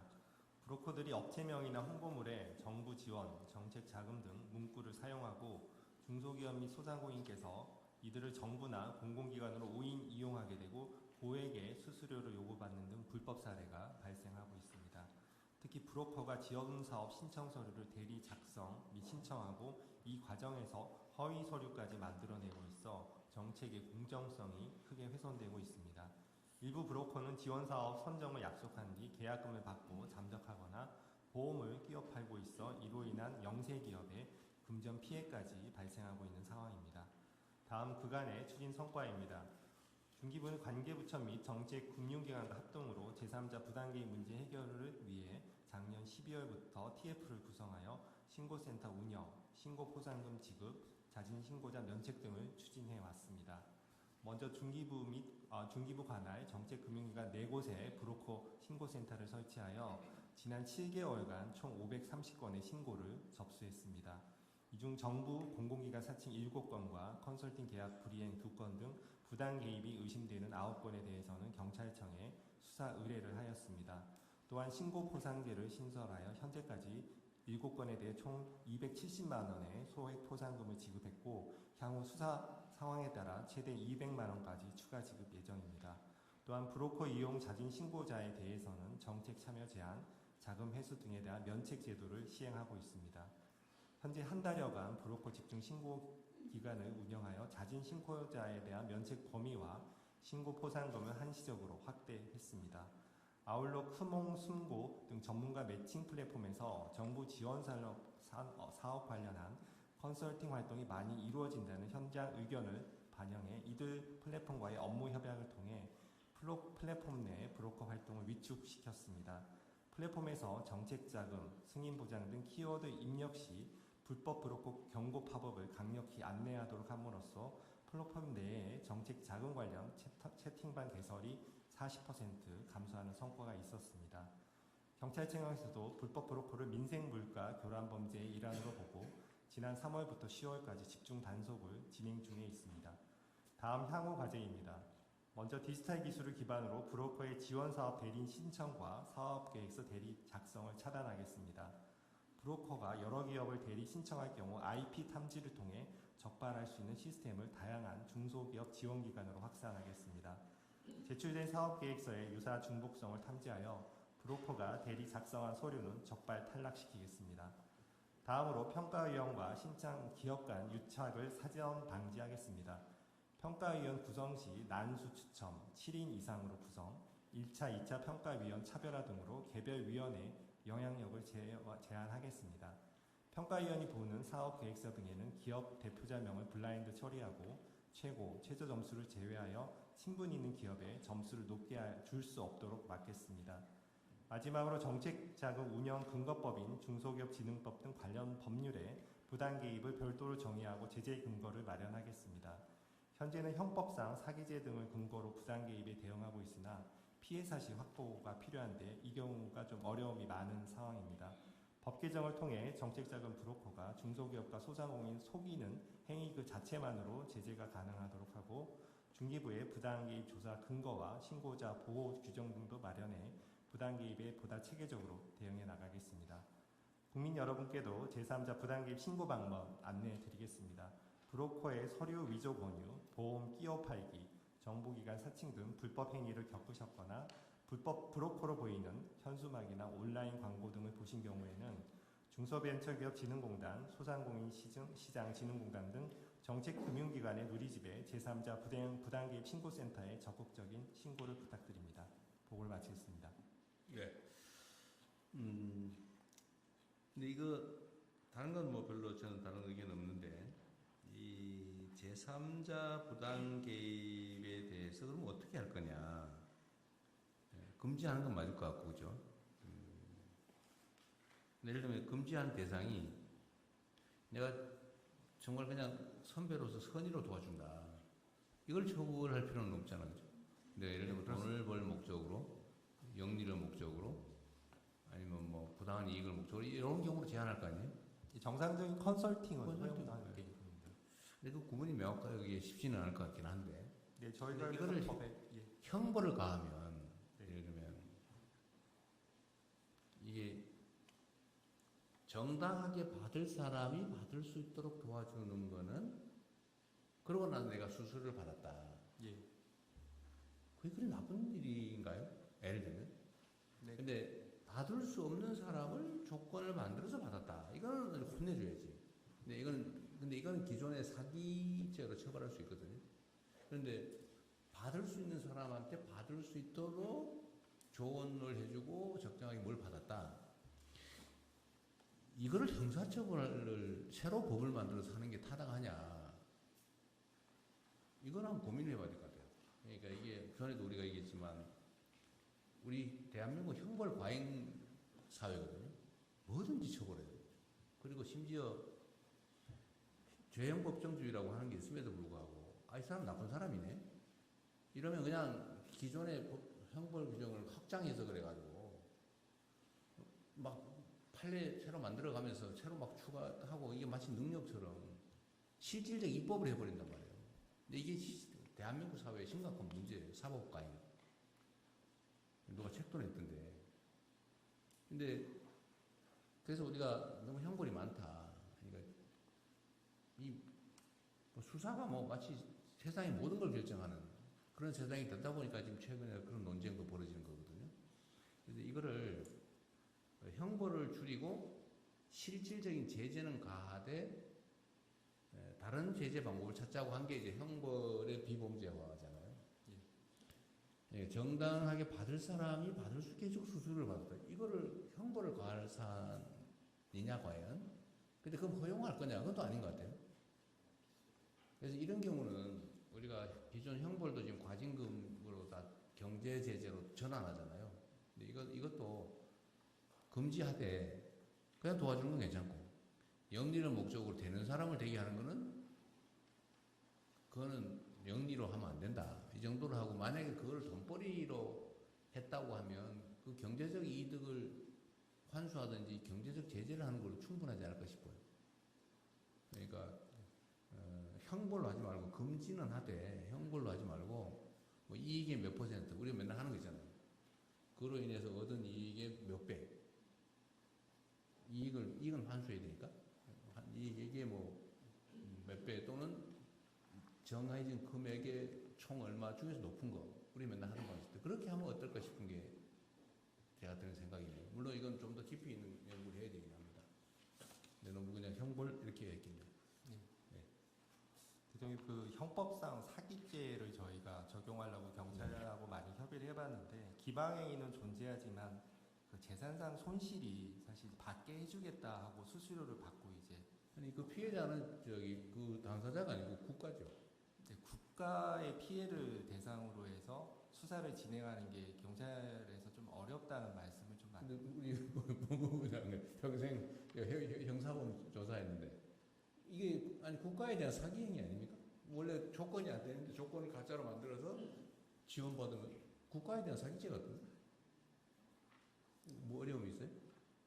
지금 여기 설치되어 있는 유형이 다양한 유형을 설치하고 있는 것 같습니다. 그러니까 단순히 아니 지금 예를 든 거. 네, 지금 조건이 안 되는데 예를 들면 뭐 수출 실적을 가짜로 만들어 가지고 지원받았다. 이 사기 아니에요?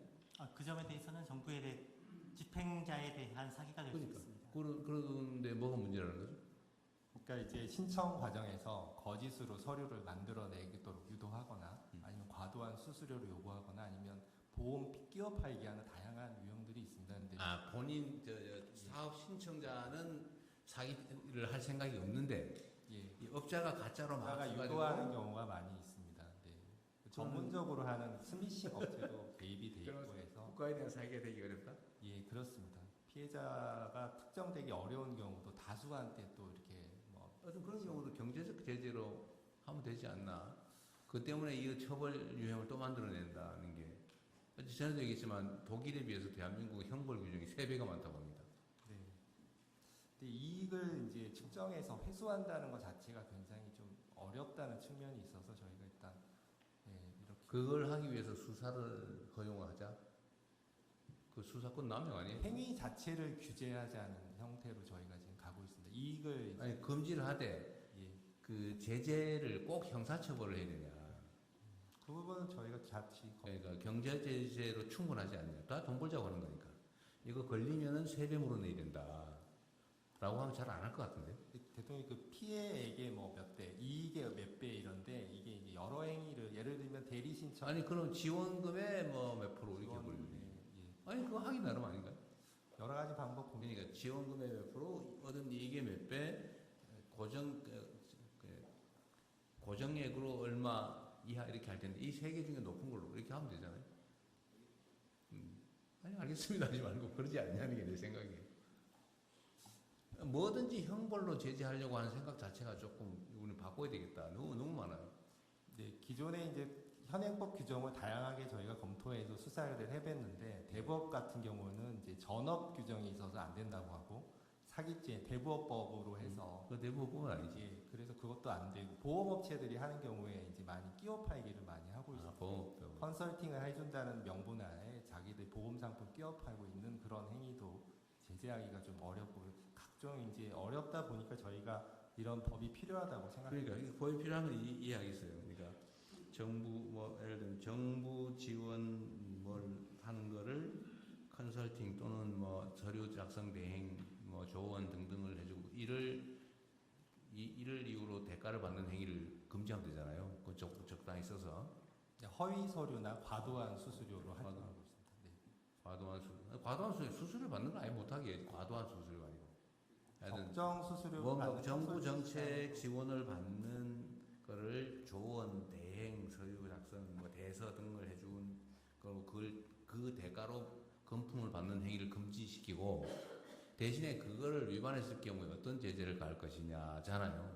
금지하지 말라는 게 아니라 금지시키고 그럴 경우에 형사처벌을 가할 거냐, 과징금으로 경제 제재를 가할 거냐.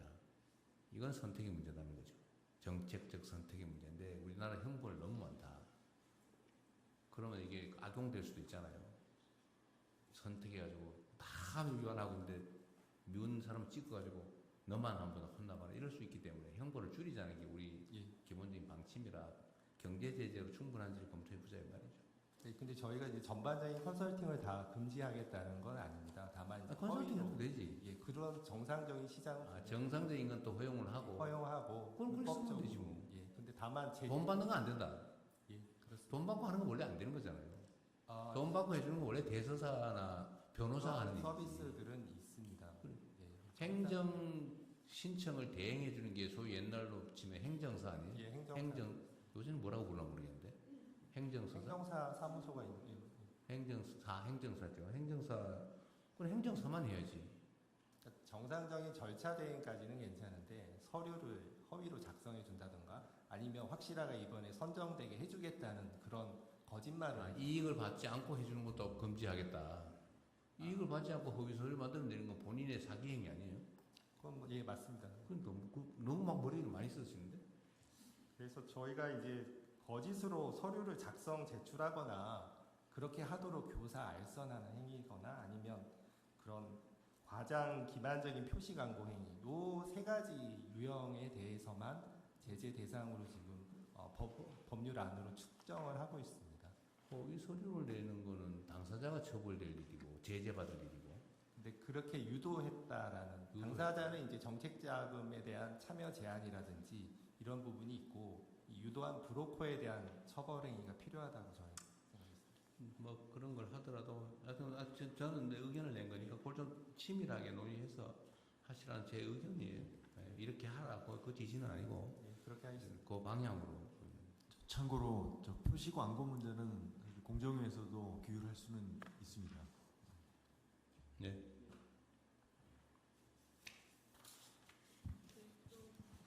추가 의견 없으시면 원안대로 접수하겠습니다. 다음은 기업 사회공헌 활동 활성화 방안에 대해서 산업통상부 장관, 보건복지부 장관께서 순서대로 보고하시겠습니다. 네, 보고 드리겠습니다. 지난 4월 28일 대통령께서 지시하신 기업 사회공헌 활동 활성화 및 민관협력 제고 방안을 보고 드리겠습니다. 먼저 기업의 사회공헌 활동 현황 및 평가입니다. 최근 국내 소비자와 장기 투자자들이 소비와 투자 의사 결정 시 기업의 사회공헌을 매우 중요하게 고려하면서 사회공헌이 기업 경쟁력의 주요 요인으로 부상하고 있습니다. 그런데 우리 기업들의 GDP 대비 사회공헌 지출은 비율 자체는 미국과 일본과 비교해 낮지는 않지만 지금 현재 기부금 규모 자체는 18년 이후에 5조 원 수준에서 정체되어 있습니다. 특히 우리 국민의 대다수가 기업의 사회공헌 활동이 충분하지 않다고 느끼고 있으며 청년 세대, 지역경제 지원 등 사회 통합과 생태계 육성을 위한 활동도 부족하다는 평가가 절대 다수입니다. 이에 민간이 함께 사회공헌 활동의 규모, 효과성, 파괴력을 높일 수 있는 방향으로 노력이 필요하다고 생각합니다. 크게 세 가지 방향에서 생각했습니다. 첫째는 국민과 투자자들이 기업의 사회공헌 정보를 보다 쉽게 파악할 수 있도록 하고, 둘째는 사회적으로 필요한 분야에 기업이 기여토록 인센티브 제도를 설계할 필요가 있습니다. 아울러서 다른 기업 및 지역사회, 정부, 공공기관과의 연계와 협업토록 하여 시너지를 극대화하는 것이 필요하다고 생각합니다. 다음 페이지입니다. 첫째 중점 추진 방안입니다. 첫째는 경제단체는 환경협과 산업부가 사회공헌 정보를 체계적으로 조사하고 공개하여 기업의 행동 변화를 유도하겠습니다. 이른바 너치 효과를 기대합니다. 사회정보 대상 기업을 1000개로 확대하고 기업별 이슈별로 한눈에 볼 수 있도록 대시보도를 구축하고 사회공헌 우수 이미지를 기업 활동의 홍보에도 활동토록 지원하겠습니다. 이와 함께 국민들이 직접 참여하는 매년 사회공헌 활동 우수 기업을 선정하는 이른바 시술랭, 우리가 미슐랭의 음식점을 하듯이 사회공헌에 참여하는 사회공헌을 우수한 기업들을 저희들이 선정하여 시슐랭 가이드도 개발해 보겠습니다. 둘째는 매년 국민이 원하는 사회공헌 분야를 조사하여 기업의 역량이 보다 집중되도록 장려하겠습니다. 이를 위해 사회적 우선순위가 높은 분야나 협업을 통해 시너지를 창출하는 활동에 대해서는 더 많은 지원이 이루어지도록 인센티브를 차별화하는 방안을 관계부처와 함께 검토하겠습니다. 아울러서 사회공헌 성과를 화폐 가치로 환산하여 공개하고 우리 기업들이 사회적 파급 효과가 더 큰 분야에 기여하도록 유도하겠습니다. 마지막으로 사회문제 해결과 산업 생태계 동반 선장을 위한 기업과 정부의 협력을 강화하여 파급력을 높이겠습니다. 우선 복지부의 바로잇, 그냥드림 등 정부 복지 프로그램의 기업 참여를 촉진하고 정부와 앵커 기업이 공동 추진하는 산업 생태계 함께 성장 프로젝트를 통해 협력업체 협력 강화, 역량 강화, 소부장 국산화 기술 등을 같이 개발토록 지원하겠습니다. 대한민국의 기업이 국민의 사랑받는 시슐랭 스타가 되는 날까지 기업과 국민을 잇는 가교 역할에 최선을 다하겠습니다. 이상 보고를 마치겠습니다. 네, 이어서 기업 사회공헌 활동 지원 방안을 보고드리겠습니다. 추진 배경입니다. 지속가능한 복지안전 매트 구축을 위해서는 민간 자원의 중요성이 커지고 있으나 기업은 현장의 수요를 파악하기 어렵고 현장은 기업과 접점을 찾기 어려운 구조입니다. 이에 보건복지부는 기업의 사회공헌이 도움을 필요로 하는 현장 그리고 국민께 닿을 수 있도록 지원하겠습니다. 중점 추진 방안입니다. 첫째, 기업의 사회공헌 자원과 복지 현장의 수요를 연결하는 온라인 매칭 플랫폼인 바로잇을 활성화하겠습니다. 지난 5월 개통하였고 현재는 278개 정도의 기업과 기관이 참여하고 있으며 바로잇을 통해서 기업의 사회공헌 사업의 탐색부터 매칭, 실행, 성과관리에 이르는 전 과정을 원스톱으로 지원하겠습니다. 둘째, 기업의 사회공헌과 모금 재원이 우리 사회에 가장 시급한 곳에 지원될 수 있도록 민관 연계를 강화하겠습니다. 현재 그냥드림, 청년 함께성장 캠페인, 국민 참여 배분 등을 통해서 국민이 체감할 수 있는 민관 협력 사업을 더욱 활성화하겠습니다. 셋째, 온라인 플랫폼 내에서 사회공헌 제도 개선 마당이라는 것을 마련해서 부처별로 흩어져 있었던 소통 창구를 하나로 통합하고 제도 개선 사항을 접수해서 해결하도록 실질적으로 제도 개선이 이루어지도록 실시하겠습니다. 각 부처에서도 바로잇에 대한 플랫폼 홍보와 참여에 대한 요청을 드리고 또 제도 개선 마당을 통해서 접수된 건의사항에 대해서는 소관부처가 신속하게 검토하고 제도 개선해 주실 것을 요청을 드립니다. 이상입니다. 오늘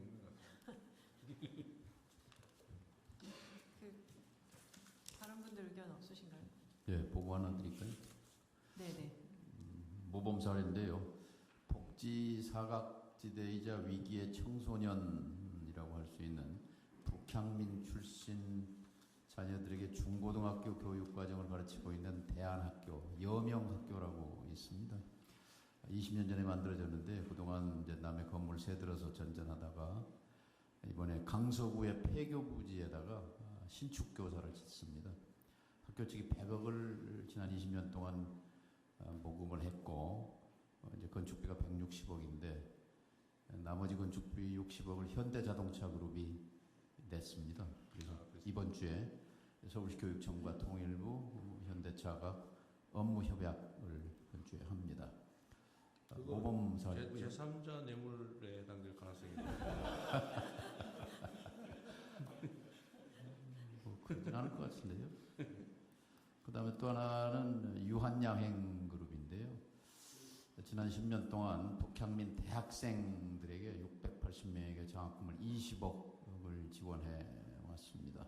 그래서 지난주에 북향민의 날에 국무총리 표창을 전수했습니다만 아까 산업부 장관님 보고하신 시슐랭 마크 기업의 현대자동차 그룹하고 유한양행 추천합니다. 네, 시슐랭 이름 잘 지은 것 같네요.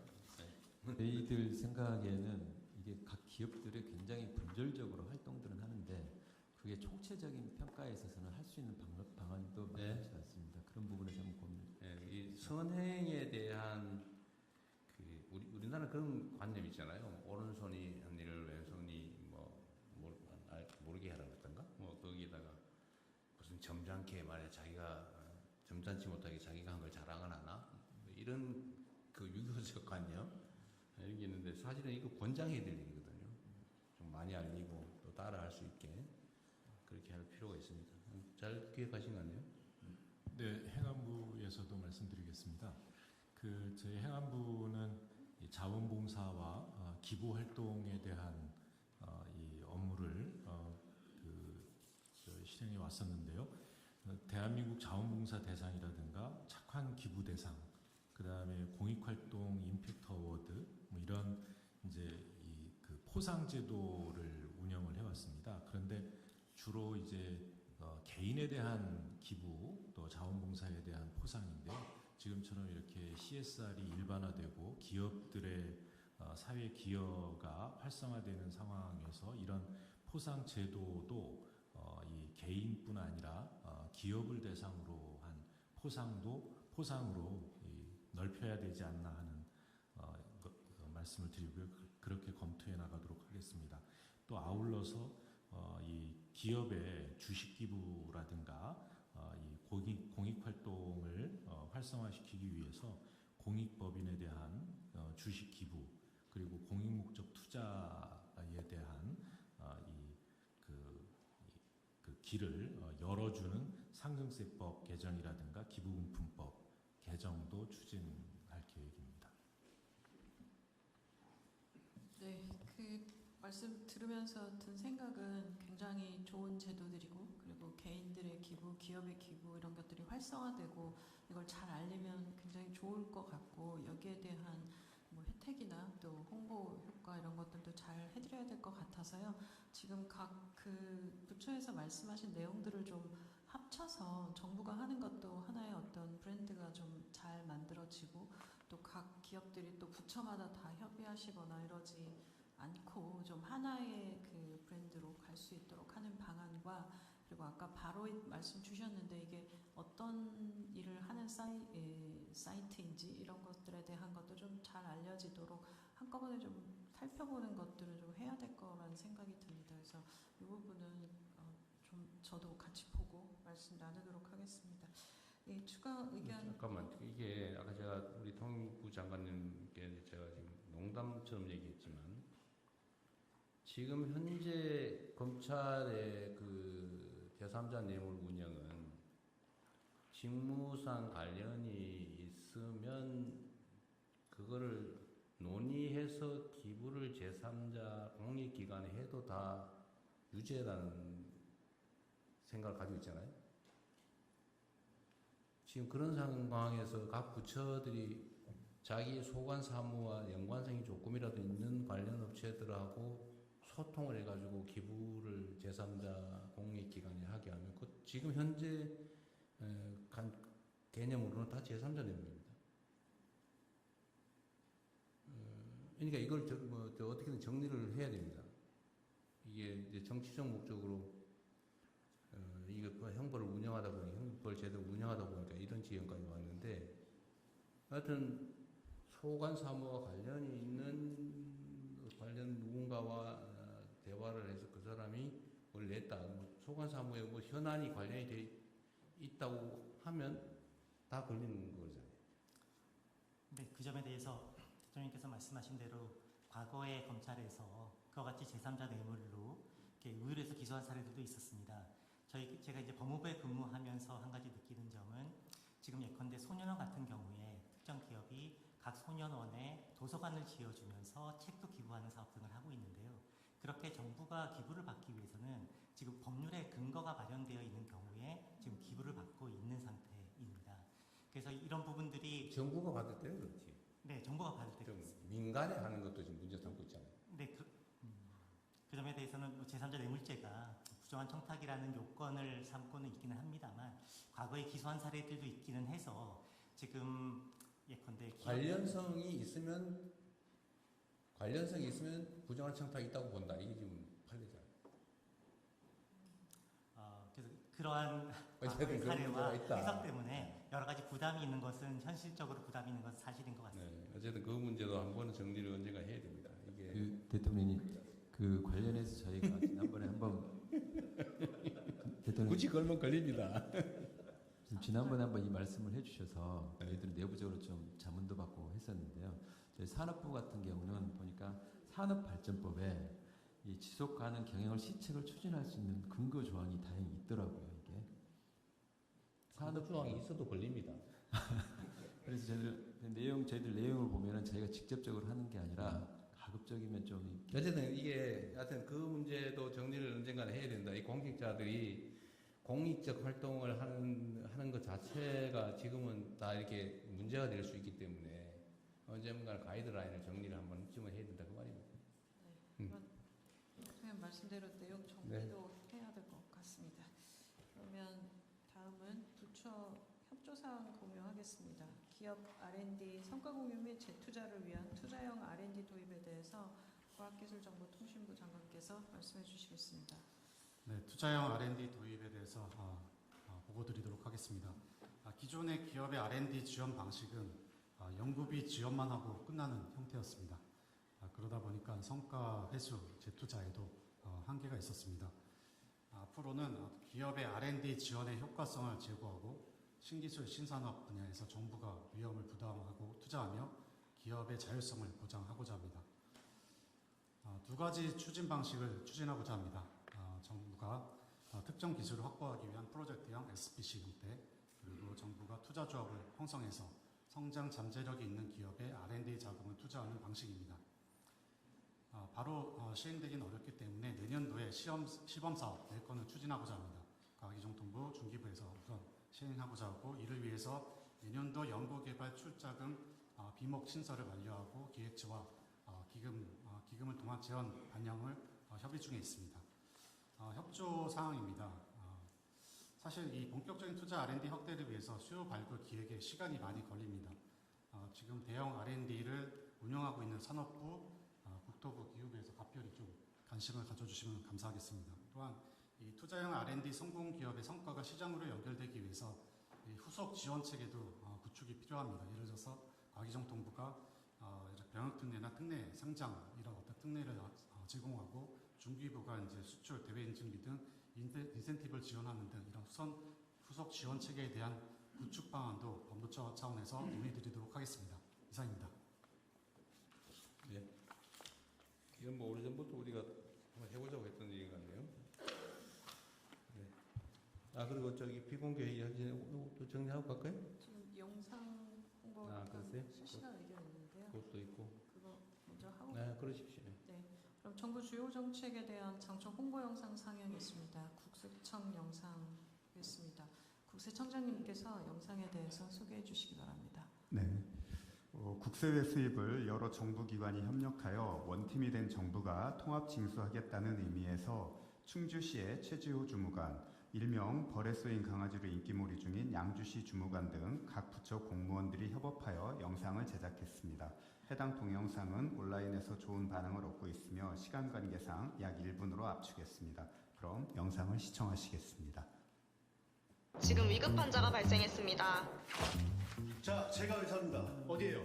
선생님 어쩌죠? 비행기를 비상착륙해야 할까요? 고래 영무원이에요? 오늘은 승무원입니다. 선생님, 환자 먼저 빨리 봐주세요. 네, 다 보고 있어요. 걱정하지 마세요. 이분 얼굴이 왜 이래요? 누가 그랬어요? 벌에 쏘인 거예요? 괜찮아요. 어떡해, 많이 안 좋아요? 약한 사람이에요? 저는 토박인데요? 휴가 때 여행 갈까 싶어서 물어봤어요. 자, 결과 나왔어요. 편하게 자고 있는 것처럼 보여도 단순 쇼크예요. 도착 위원님이네요. 누구시죠? 국세청 직원인가요? 네, 이분께 과태료 징수하러 왔습니다. 이번에 국세청에서 과태료도 징수한다던데 맞아요? 네, 맞습니다. 과태료, 과징금 등의 국세 수입 현황 등도 국세청에서 징수합니다. 자, 공무원 화이팅! 저도 공무원인데요. 어? 지호 씨네? 지호가 간다. 지호가 간다. 이따가 사진 찍으러 갈게요. 아, 선생님 이러다 환자 죽겠어요. 원래는 이런저런 절차를 통해서 환자를 회복시켜야 되는데 빠르고 효율적으로 하고 숨을 잘 쉴 수 있도록 기도를 확보해 주세요. 팔을 주물러 주시고, 자, 이리 와서 다리를 주물러 주세요. 그리고 기도를 해주세요. 번거로움은 빼고 행정 효율은 더하고 국가 징수 업무의 일원화. 기관 간 물리적인 협업을 통해 더 나은 대한민국으로. 국가행정의 혁신, 국세외 수입 통합 징수.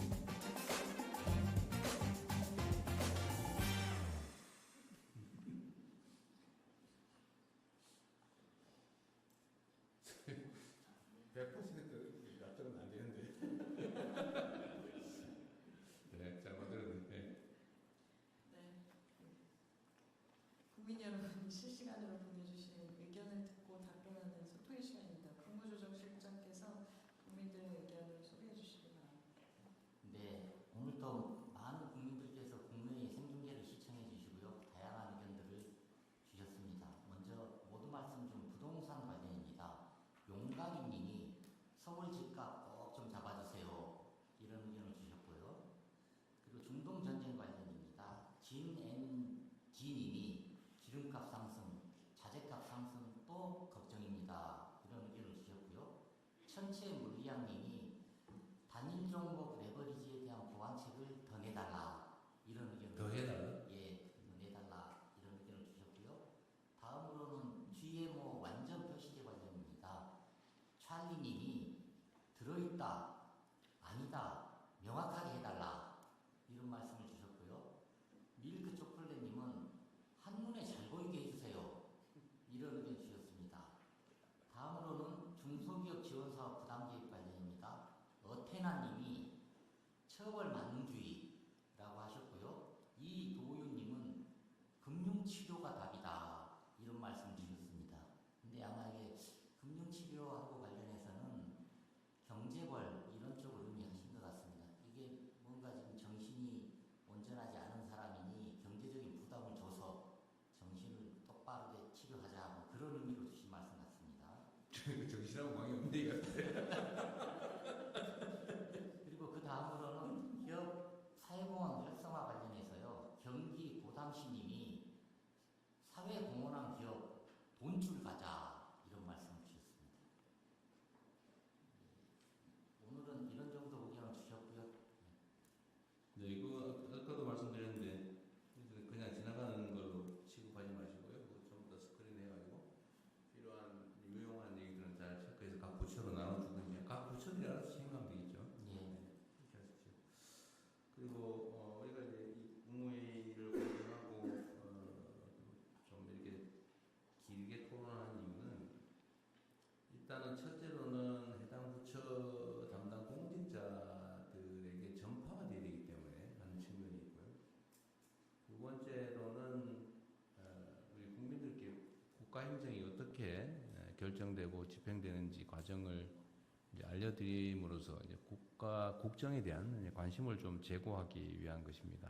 그래서 좀 약간 불필요하다고 느껴지는 부분도 있을 수 있는데 어쨌든 소통과 또 의견 수렴을 위한 것이니까 좀 이해를 부탁드리고요. 그 노동부 얘기 좀 잠깐 해야 되겠는데요. 네.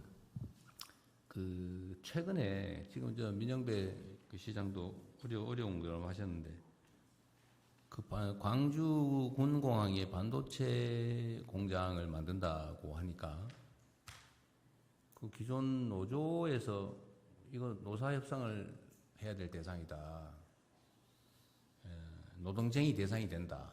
이렇게 주장을 하면서 이 협의를 해보고 쉽게 말 극단적으로는 동의 안 하면 가지 마라. 못 간다. 뭐 이런 취지로 이해할 수 있을 정도로 얘기가 나오고 있어서 우리 국민들께서 깜짝 놀라고 있잖아요. 그런데 이게 꽤 여러 가지 문제를 안고 있어요.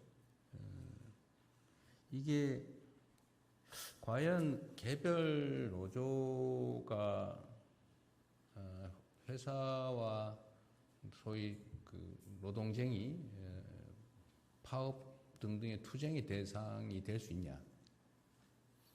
이게 사회적으로 정당한 얘기냐 도대체? 뭐 그런 갈등이 있을 수 있는데 사회적으로 타당한지는 논쟁을 통해 정리가 되겠지만 이게 파업 사유가 될 수 있냐는 매우 중요하지 않습니까? 이게 뭐 굳이 얘기를 하면 그런 것 같더라고요.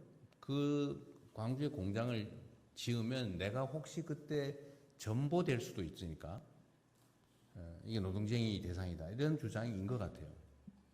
근데 그렇게 따지면 모든 회사의 경영권 행사가 관련이 없는 게 있을 수 없지 않습니까? 그렇습니다. 예를 들면 뭐 상속 문제도 누구한테 팔면은 저 사람이 악덕 사업주가 돼가지고 노동 조건을 더 악화시킬 가능성이 있다. 그러면 경영권 매각도 문제가 될 거고 이런 식으로 하면 끝이 없잖아요. 결국은 이거는 일정한 기준을 정해줘야 될 것 같아요. 네. 제 생각에 저도 노동법을 전공한 사람이긴 한데 전공이라기보다 어쨌든 주로 공부했던 사람이기도 한데 너무 광범하게 확장되는 것 같다. 특히 영업이익의 일정 비율을 배분하는 문제가 과연 쟁의 대상이냐. 저 같은 경우는 아닌 쪽이 더 높다고 생각은 돼요. 근데 그건 나의 개인적 의견일 뿐이니까. 그래서 이 문제도 그 노동법에 관한 일정한 기준을 제공하는 것도 정부의 역할이라는 거죠. 예를 들면 그게 반드시 다 입법으로 정해져야 되는 거냐. 입법으로 정했는데 모든 사안을 다 정할 수가 없잖아요. 입법이라고 하는 게. 일정한 그냥 포괄적 기준이죠. 그럼 그걸 좀 더 구체적으로 기준을 만드는 것은 그 법을 시행하는 행정부의 담당이잖아요. 그렇습니다. 이거를 입법, 그러니까 법률이 안 하면 행정 관여해서는 안 되고 결국은 다 법원으로 가서 판결로 결판 낸다. 중간에 행정은 관여하면 안 된다. 이건 논리적으로 문제죠. 그거는 정치의 사업화와 마찬가지로 노사관계의 사업화를 초래합니다. 그래 하면 안 되는 거죠.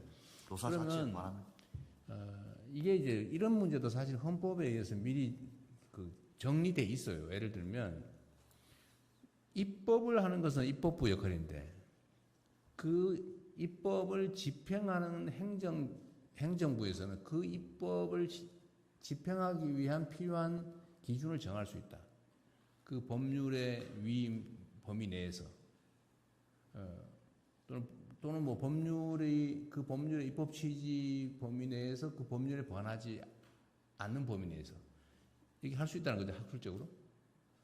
그런데 지금 현재 어떻게 되어 있냐면 국회가 안 하면 다 그 기준을 정하는 거 못하는 것처럼 이 각 그 부처에서 생각을 하고 있어요.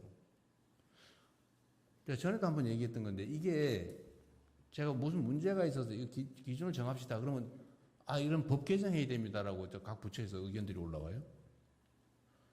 그런데 이러다 보니 국회의 업무 하중도 커지고 제가 볼 때는 1차 기준은 입법으로 정하는데 그 입법 기준을 구체화하는 건 행정부 몫이거든요. 그래서 원래 시행령을 정해라. 또 시행규칙으로 정해라. 각 부의 부령으로. 대통령령으로 부령으로 정해라. 예를 들면 지방자치에 관한 건 조례와 규칙으로 정해라.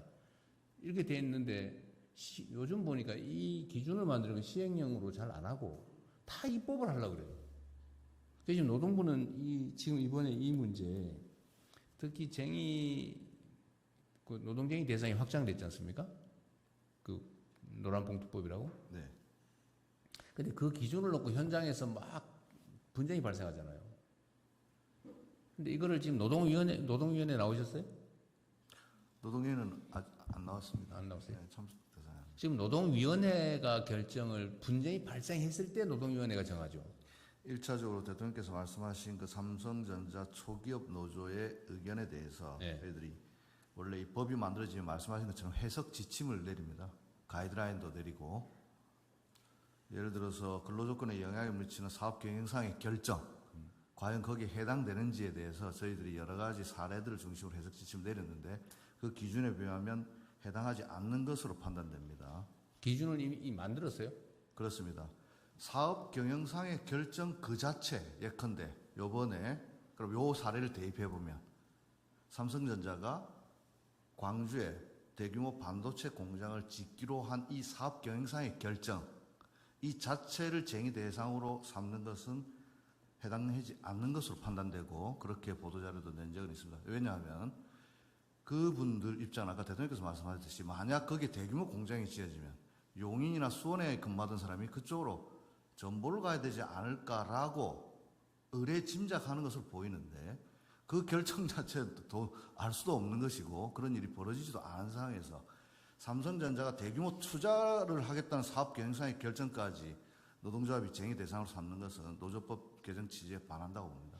소위 경영 인사권이라고 하는 것도 있고 이제 근로 조건에 관계가 있는 그 경영상의 결정이 있을 수 있는데 이 한계가 조금 모호하다 이 말이에요. 그러니까 이럴 때 제가 드리는 말씀은 이 사안도 사실은 지금 어쨌든 영업이익이 몇 퍼센트를 이게 쟁의 대상이 되느냐 이건 주주도 할 수 없는 일을 근데 이거를 과연 할 수 있냐 없냐가 쟁점이 되고 있고 온 사업장이 이거 가지고 지금 논쟁을 하고 있잖아요. 이거 가지고 파업할까 말까 하는 사업장도 꽤 있잖아요. 그러면 이거에 대해서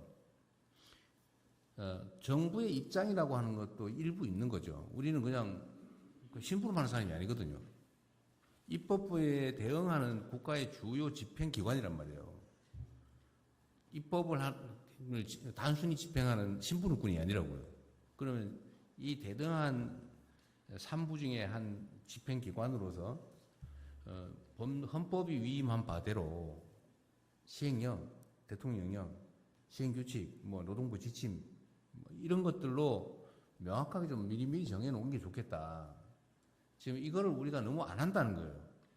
그게 여러 가지 이유가 있어요. 아까 얘기한 대로 혹시 나중에 직권남용으로 혹시 되지 않을까 이런 거 있잖아요. 무조건 웬만하면 안 하려고요. 했다가 문제가 될까 봐 아예 안 해요. 그냥. 이게 지금 광범위하게 지금 퍼져 있는 우리 공직 문화라서 하는 얘기입니다. 책임을 져야죠. 그런 권한이 있으면 책임을 져야 되는데 노동부도 다른 부처도 마찬가지입니다. 다른 부처들도 해당되는 법률이 만들어지면 또 거기서 부족함이 있으면 일단 불령으로 스스로 만드는 규칙으로 시행규칙을 할 수 있냐를 먼저 검토하고 만약 그게 근거가 좀 부족하다 그러면 시행령을 만들고 해결할 수 있는지를 고민하고 이건 법률로 하면 안 된다라고 판단이 되면 그때서야 마지막으로 입법을 국회에다 요청을 하는 게 맞는 거죠. 근데 지금 너무 이 과정들이 생략돼 있다. 이게 여러 가지 이유가 있어요. 그래서 이 노동부 문제 얘기하면 제가 다른 부처들도 좀 참고하라고 드리는 말씀입니다. 지금 우리가 온갖 개혁들을 해 나가야 되는데 그 개혁을 하는데 이런 제도를 바꿔야 될 것도 있고 있는 제도를 잘 집행하는 것도 있지만 집행하는 거에 우리 열심히 하면 되죠. 근데 제도를 좀 바꿔야 되는 거는 너무 입법에 의지하는 것 같아요. 그래서 입법 부담이 너무 커진다. 그거 참고해 주시고요. 노동부는 이번에 근로기준법 개정, 노동쟁의 조정법 그 개정에 해당이 되는지 안 되는지가 지금 사회적으로 쟁점이 돼가지고 각 노조와 사주 측이 온 여기 사방에서 지금 분쟁이 벌어지고 있지 않습니까? 그럼 그런 것들을 쭉 스크린을 좀 해가지고 노동위원회가 구체적 분쟁이 발생할 때 판단하고 법원으로 가서 판단하고 하기 전에 필요하면 대통령령으로 필요하면 시행규칙에 해당되는 지침이든지 아니면 뭐든지 고시든지 이거를 좀 정리를 쭉 해주세요. 그래야 좀 사회적 분쟁이 줄어듭니다. 이런 터무니없는 주장을 하잖아요. 이런 식으로 확장하면 끝이 있습니까? 아니 누구를 상무로 발령낼 거냐? 이것도 저 사람이 노동자 탄압하는 경향이 있는 사람인데 라고 하면 그것도 쟁의 대상이라고 이런 식으로 하면 무한하게 넓어지잖아요. 이거를 적정선에서 빨리 정리를 해주면 좋겠어요. 네, 저희들이 현장에 잘 지도하고 저희들이 해석 지침도 마련하고 안착돼 가고 있는 과정인데 말씀하신 바와 같이 이번에 삼성전자 초기업 노조의 주장은 개정노조법 취지에 부합되지 않는 것으로 보이고 어떤 것 때문에 그런 주장을 했는지에 대해서도 저희 지방 간서를 통해서 노동조합에게 잘 지도하고 법 취지를 다시 한번 확인시키도록 하겠습니다. 이게 이제 세부 기준이 정해지지 않고 분쟁이 많이 발생하니까 이게 이제 정치적 공방의 대상이 돼가고 있어요. 마치 그 법이 잘못된 것처럼. 그렇게 되지 않게 하는 것도 노동부의 중요한 역할이죠. 예. 기준을 잘 정하는 거. 그리고 저희 법무부하고 법제처에 하나 물어보고 싶은 건데 원래 시행령의 그 권한 범위, 시행령의 권한 범위가 법률이 구체적으로 위임한 것만 하는 겁니까? 아니면 제가 아까 얘기한 대로 그 입법의 취지에 벗어나지 않으면서 그 법률의 집행, 시행을 위해서 필요한 것들을 할 수 있는 겁니까? 법무부도. 법률에서 위임한 사항은 필수적으로 시행. 그건 뭐 당연하고, 뭐 이렇게 대통령 정하라 그런 건 너무 당연한 거. 그건 하는 뭐 그렇죠. 그거 말고. 근데 그 입법을 시행하기 위해서 필요한 사항 등에 대해서는 하위 법령에 규정되어야 될 필요한 사항 등은 당연히 담을 수 있다고 생각합니다. 저기 법제처는 어떻습니까? 그 법률로 반드시 해야 되는 사항은 국민의 권리를 제한하거나 의무를 새로이 부과하는 사항입니다. 그게 아니라면은 법률에 위임이 없다 하더라도 시행령 불령으로 관련된 법률과 관련된 시행령 불령으로 정할 수 있고 만약에 관련된 법률이 없다면은 그냥 일단 정책 집행이 가능합니다. 사법시험 잘 보셨던가 봐요. 아니, 그렇지는 않습니다. 어쨌든 그 법대에서 배우는 기본 지식이잖아요. 그게 예를 들면 이제 그렇습니다. 국민의 권리를 직접적으로 침해하거나 국민에게 새로운 의무 부담을 지우는 것이 아니라면 그 법률의 시행을 위해서 필요한 것은 당연히 시행령과 규칙으로 정할 수 있다. 그리고 보통 법률에 이런 조항을 넣지 않나요? 이 법의 시행에 필요한 것은 뭐 대통령령으로 정한다. 보통 그 포괄적인 그런 위임도 옛날에 했는데 만약 이게 없더라도 당연히 할 수 있는 거죠. 예, 그렇습니다. 그러니까 이걸 우리 오늘 다시 한번 좀 확인을 하고 분쟁의 대상이 될 분쟁의 여지가 있는 부분들은 가급적이면 미리미리 좀 정하시고요. 또 한 가지는 웬만하면 먼저 그 고민을 꼭 해보십시오. 규칙으로 할 수 있는가? 시행령으로 할 수 있는가? 이게 국민의 권리와 의무를 직접적으로 규정하는 것이 아니라면 그 법률 시행을 위해서 필요한 것은 광범위한 재량을 가지고 원래 할 수 있는 거예요. 원래 행정의 핵심적인 요소는 재량입니다. 재량. 그래야 이 유동하는 이 사회 현실에 적응할 수가 있거든요. 또 바람직한 상태를 만들어 나가는 게 행정이기 때문에 웬만하면 금지되지 않는 건 나쁜 짓이 아니면 다 할 수 있는 거예요. 아까 얘기한 대로 누군가에게 의무를 부과하거나 직접적 의무를 부과하거나 아니면 직접적인 권리 침해를 간 거라면 안 되지만 그건 법률로 해야 되지만 그게 아니면 뭐 일반적 질서 유지나 아니면 새로운 질서 창설도 그 법률 범위 내에서는 얼마든지 가능하다. 그래서 그것도 부처에서 각별히 신경을 좀 써주세요. 너무 입법으로 막 다 넘기고 있어요. 그리고 뭐 보고서 쓰라 그러면 전부 입법으로 하겠습니다. 이렇게 써와요. 자기가 안 하겠다는 얘기랑 똑같거든. 참고해 주시기 바랍니다. 네. 그러면 다음 순서 진행하겠습니다. 네, 이후 순서는 비공개로 운영하겠습니다. 언론인 여러분께서는 진행